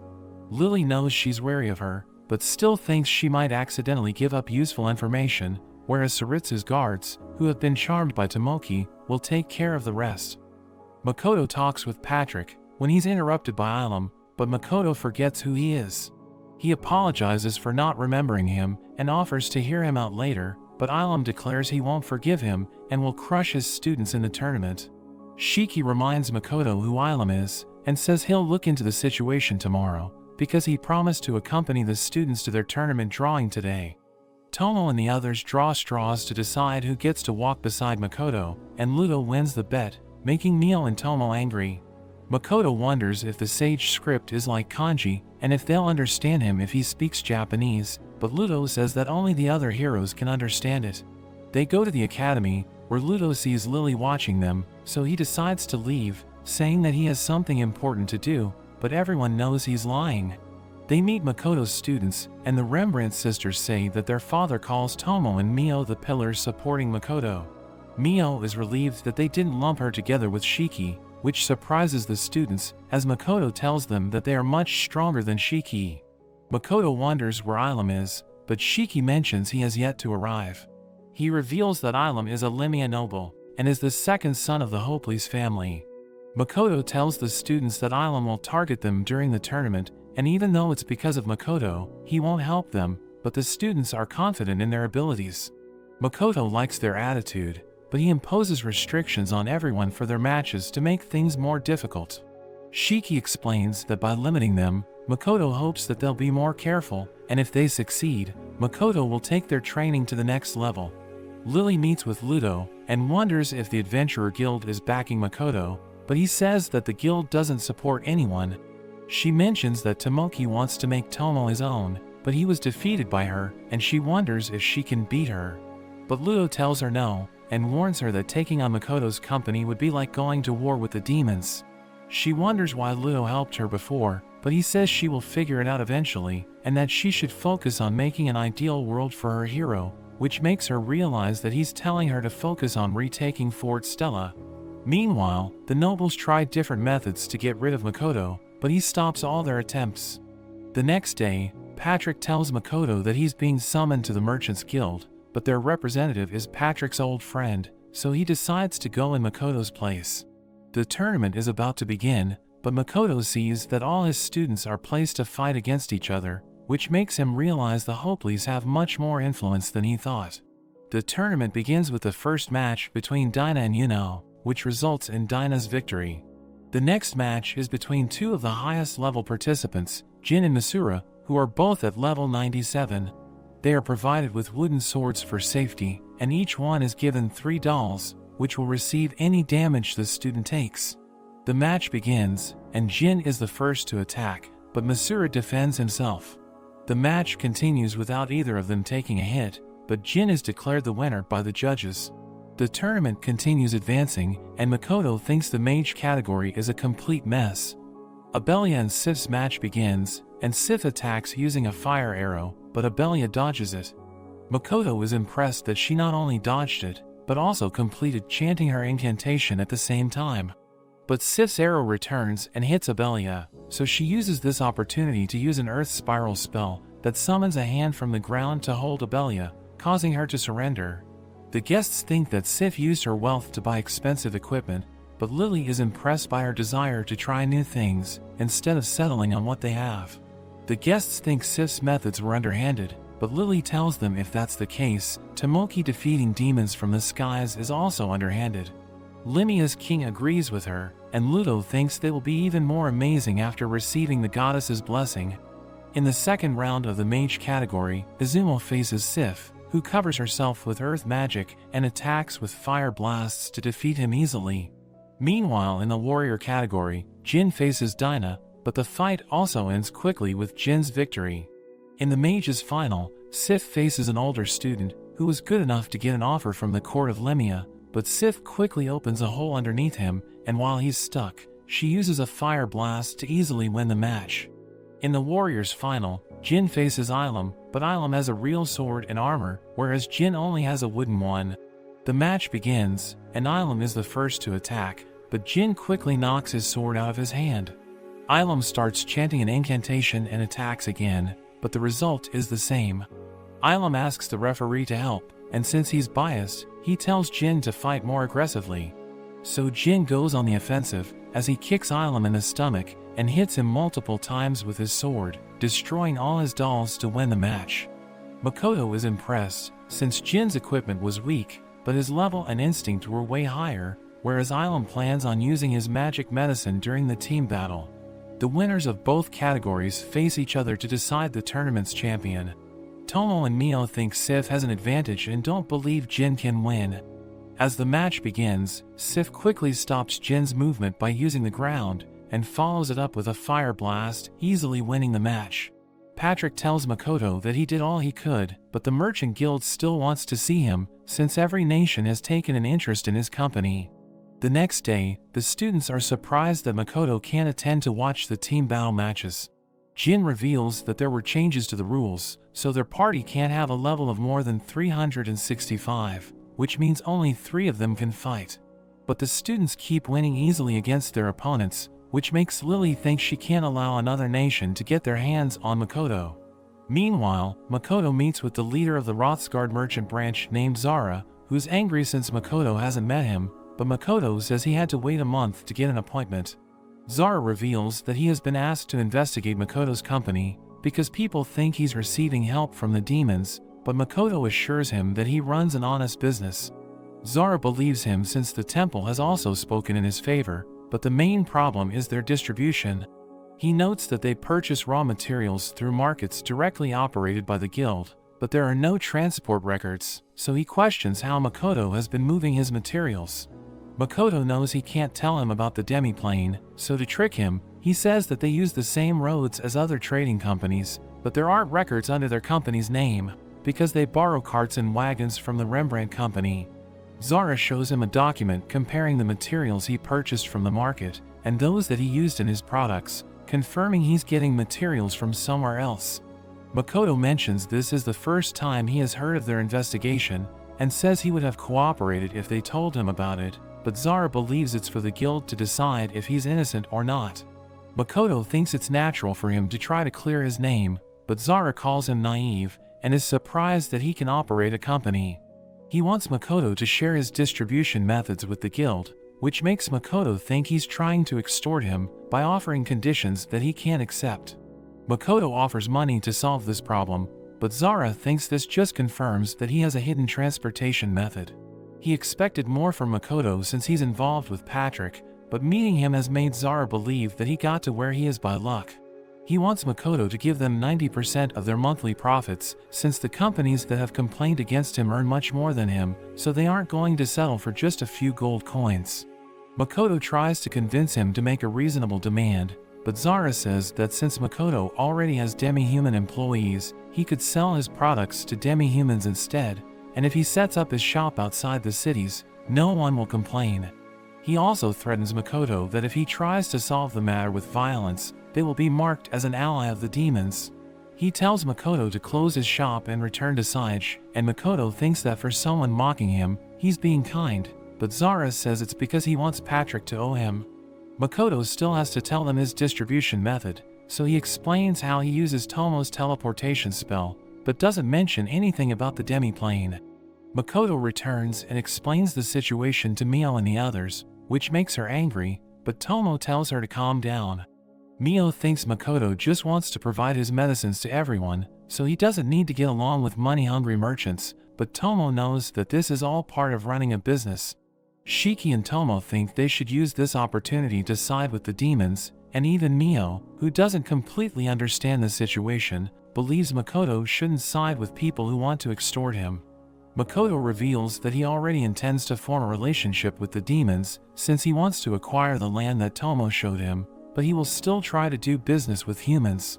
He tells them about Kalneon, and how it's his parents' home country. Shiki knows that Luria and Eva are also from here, and Makoto considers reclaiming it with them. Everyone is on board with Makoto's plans, and he thinks about how 2 heroes have already sided with the humans, so it won't be a problem if he has a connection with the demons. We learn that Ilum and Luria were childhood friends, and he thinks about how important she was to him, but in the present, we see him holding a magic amulet to use in the final match. Makoto knows he can't stay in Rothsgard if he joins forces with the demons, so he wants to do something for his students before leaving. He contacts Rona telepathically and asks her to remove the demons hiding in the city by the end of the festival, because he doesn't want any more trouble. Makoto talks to Eva, and she's surprised by his plan. He knows he needs to leave the academy, but before he goes, he wants to support his students by watching their matches. Makoto wonders what Tomo and Mio thinks about his students, so Mio says they're not as skilled as Toa and the others, but they have potential, whereas Tomo enjoyed Jin and Masura's fight and has offered to train Masura after the festival. The students play rock paper scissors to determine who will participate in the final match, whereas Makoto and the others realize that Ilum is using medicine to increase his abilities, but Shiki is more interested in his amulet. It seems to be disguised as something that increases magic resistance, but Shiki feels that in reality, it's absorbing something. Jin, Izumo, and Yuno are the ones to participate in the match, and Makoto tells Shiki to give them any weapon they need.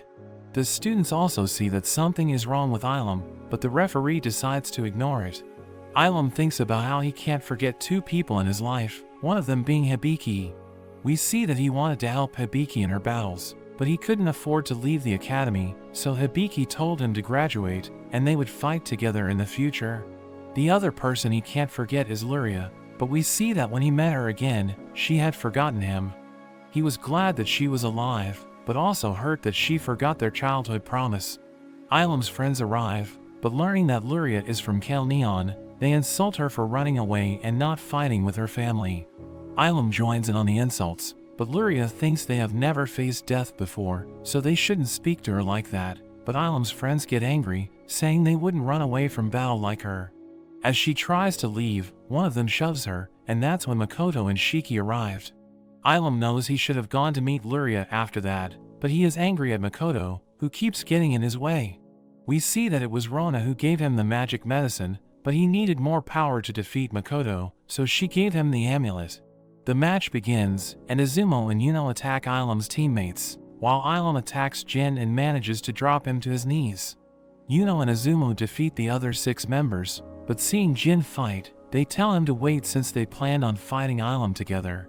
Jin starts to break through Ilum's armor, and Yuno thinks they won't have to do anything, but Izumo notices that Ilum's dolls haven't been damaged. Ilum starts recklessly swinging his sword, and Jin asks the referee if they should continue, since Ilum is acting weird, but the referee tells them to proceed, since his dolls are hardly damaged. Jin asks Izumo and Yuno to assist him as he launches an attack on Ilum, but Ilum counters by biting his sword.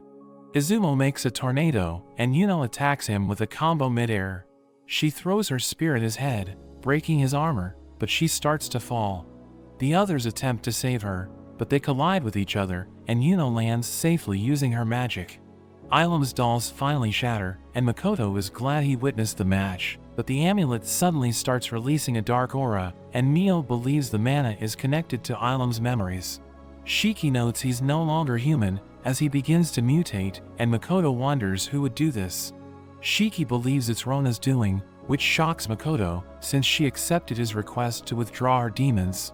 But she didn't say anything about doing nothing to Rothsgard, so Shiki thinks it wouldn't break her promise, which makes Makoto wonder if he is wrong in thinking he could associate with a demon. We see that Makoto asked Eva if she wanted to reclaim Kel Neon, since he wanted to restore it and hide his company there, but he wonders if it's even possible under the current circumstances. Meanwhile, Ilum gets completely devoured by the amulet, but he thinks about how he just wanted to apologize to Luria. Ilum turns into a monster, but Makoto decides not to interfere and just watch how his students will face the situation. Eva and Luria tell Makoto that people throughout the city are turning into monsters, but he calms them down and asks once again if they want to reclaim Kel Neon. They agree to help him, so he tells them to stay hidden until he finds a safe place. Makoto wonders if there is a way to turn Ilum back to normal, and Shiki mentions that there is a method, but it's nearly impossible, so he doesn't even want to try it. Makoto tells him to see how much damage has been done to the city, whereas Tomo thinks the situation is like the finale of one of her dramas. She wants them to fight and save everyone, which will earn them their gratitude, but Shiki proposes using the situation to get rid of some of the trading companies that are hostile towards them. He believes that the demons won't like them solving this crisis, but Makoto is angry at Rona for betraying him, so he tells everyone that they are free to act however they want, as long as they don't engage with the demons. Meanwhile, Io tells Rona how she's starting to act like Sophia, but she doesn't like the comparison. He's worried about Makoto's reaction to her plan, but she mentions that she hasn't broken her promise. She wonders how much the rings that suppress the goddess's power have developed, and Io mentions they are ready to be used. Makoto tells Eva and Luria to go to his shop, where his employees will take them to a safe place. Patrick and Lisa arrive, and seeing his daughters getting ready to fight Ilum, he starts to panic, but Makoto promises to protect them. Patrick is about to go to the Merchants Guild, and Makoto tells him about his meeting with Zara, but he assures Makoto that Zara is a kind man, even if he doesn't always say the right things. As they are about to leave, Makoto assigns them 2 lizard men for their protection. Reinforcements from the academy arrive to deal with Ilum, and they attack using all 4 elements, but are shocked to see that Ilum is immune to 3 of the basic elements, with only fire doing any damage. They ask for the goddess's blessing and increase their mana, but Tomo thinks it won't make a difference unless they have other fire users. They attack again, but it just increases Ilum's power, and he easily takes them out. Shiki reports that around 50 monsters have appeared throughout the city, with the teleportation circles having been destroyed, and there's also some kind of telepathic interference as well. Ilum meets the defeated fighters, and seeing the Academy's strongest fighters being killed so easily, makes the students question if they are strong enough to beat him. Mio is disappointed in them, and thinks that Shiki should have taught them better.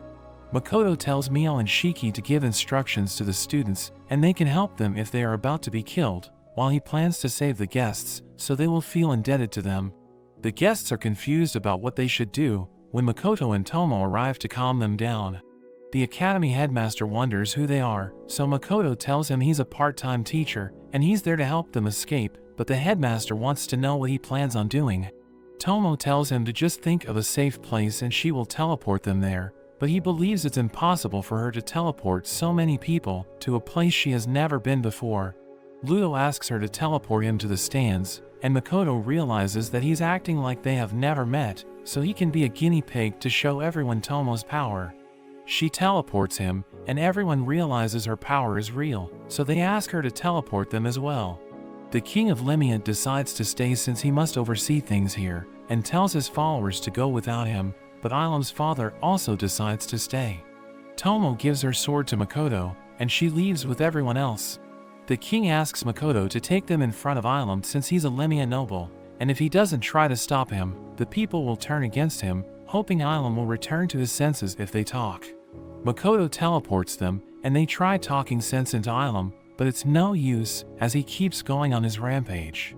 Ilum's father wonders if there is any medicine that will turn him back to normal, but Makoto has never seen this kind of mutation. Jin and Masura manage to cut one of his arms, but everyone is shocked to see it regenerate immediately. Another monster from the city arrives, and the king's guards try to stop it, but they are no match. Makoto tells Shiki to heal the guards, but the king's son rushes towards the monster. Makoto uses his concealing kai to keep his mana hidden from everyone, and he uses his mana matter to punch the beast away, but as he catches the son, he realizes that he's actually a girl. Makoto uses non-elemental magic, and takes out the monster with a single shot. Meanwhile, the students keep attacking, but Mio tells them that Ilum will continue to regenerate if they attack him half-heartedly. Ilum is about to let out a roar, just like the one from the demi-dragon, and Abelia tries to protect everyone, but she's too late. She asks Sif to put her fire spell on her arrows, but Sif says that it will explode in 10 seconds.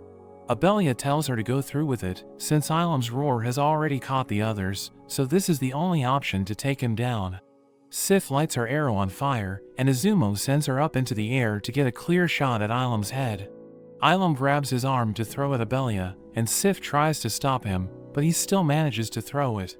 The arm grazes her, but she still shoots her arrow, and it blows him to pieces. Ludo talks with Tomo about how Makoto has started to intervene in the world's problems, and thinks he could have acted way sooner. Tomo mentions that Makoto has his own values, and Ludo wonders if Makoto has started to change, but Tomo believes that he has yet to decide his place in this world. She also believes that Makoto's abilities have fully blossomed, so even though Ludo is a greater dragon, The most he can do is scratch him, which makes him think that Makoto might become strong enough to kill the goddess. Makoto is surprised to see Abelia defeat Ilum, and he apologizes to the king for what happened to him, but the king shows admiration for the students and wants to hire them as mercenaries, whereas the king's daughter asks to talk to him after things calm down. The king thinks Makoto should kill the monsters since he's incredibly strong, but Makoto mentions that the academy is already on the job, so they will rescue the citizens, which makes the king think that he's just like the hero when he descended to this world. The king tells his daughter to send their troops into Rothsgard, and also notify the kingdom of the current situation. Jin talks about how even though he was angry at Ilum, he still couldn't bring himself to kill him, but Makoto thinks it's a normal reaction since he was fighting a human. Jin thinks he was naive, since he wanted to turn Ilum back to normal, but Makoto considers this one of his strengths. He tells them that monsters have appeared in Rothsgard and the surrounding cities, and Dinah thinks they should help exterminate them, but Makoto wants them to evacuate since they're just students, and it isn't their duty to fight. He tells Mio and Shiki to escort them to a safe place, and guard them for the night while he goes to check the city. Makoto falls to his knees when he sees that his shop has been destroyed, but luckily, all his inventory was already sent to the demiplane. He suddenly hears screams, and as he checks it out, he comes across an octopus monster attacking a brothel. He tells everyone to evacuate the building, and defeats the monster using a fireball. A girl named Estelle thanks him, and mentions that her friends are big fans of his energy drinks.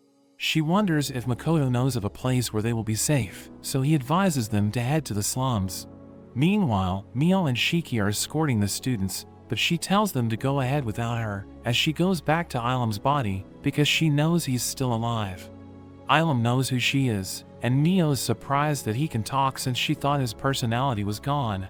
He says he turned into a monster and was still defeated, but he no longer feels the anger, and Mio mentions that it's because he's just a mass of flesh that contains his memories.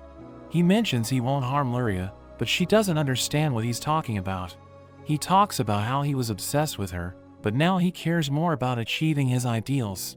He thinks he can hide this body with armor, and even if he can't pursue his goals in the daylight, he will still act as a shield for Hibiki, but Mio cuts him up, and he's confused why she's doing this, since he has no intention of hurting them anymore, but she says it doesn't matter, and it's because he caused problems and insulted Makoto. Ilum says he doesn't have anything to offer, but Mio decides to settle with taking his life. She attacks him, but is surprised to see that he's resistant to dark magic. He asks her if Makoto really hates him this much, but she tells him he's just like a pebble to him, so he asks her why she's doing this, but she keeps attacking him with her dark magic until nothing is left, and reveals it's because she couldn't forgive him. Makoto receives a report that there are 80 mutants in the city, and the teleportation circles and communication networks are being destroyed. The roads are also at a standstill, and people trying to evacuate the cities are being attacked by the mutants. Shiki reveals the magic device responsible for the communication problems, but he was unable to find them before they were activated. Mio wonders why these devices only affect human telepathy, since they can still speak telepathically, and Tomo reveals that it's because their telepathy is based on the type that demons use. Tomo thinks the other nations are going to send their reinforcements soon, so they should act as well, to stop them from stealing their glory. Makoto wonders why they haven't asked for Tomo's help when they know she can teleport, so she reveals they already asked her several times, but she has told them that she teleports using her sword, and if she teleports too many times, it will shatter. Shiki notes that the number of mutants is increasing, and Aqua and Eris mention that they should look for accessories like the amulet that Ilum was using. Lime notes that the humanoid experiments are also connected with this, and reveals that the same drugs were found in the sample they took from a mutant, which makes Makoto wonder what the demon's goal is. The next day, Makoto talks with a demi-human named Bowl about how the friction between humans and demi-humans has died down, and he wishes this will result in better relations between them in the future.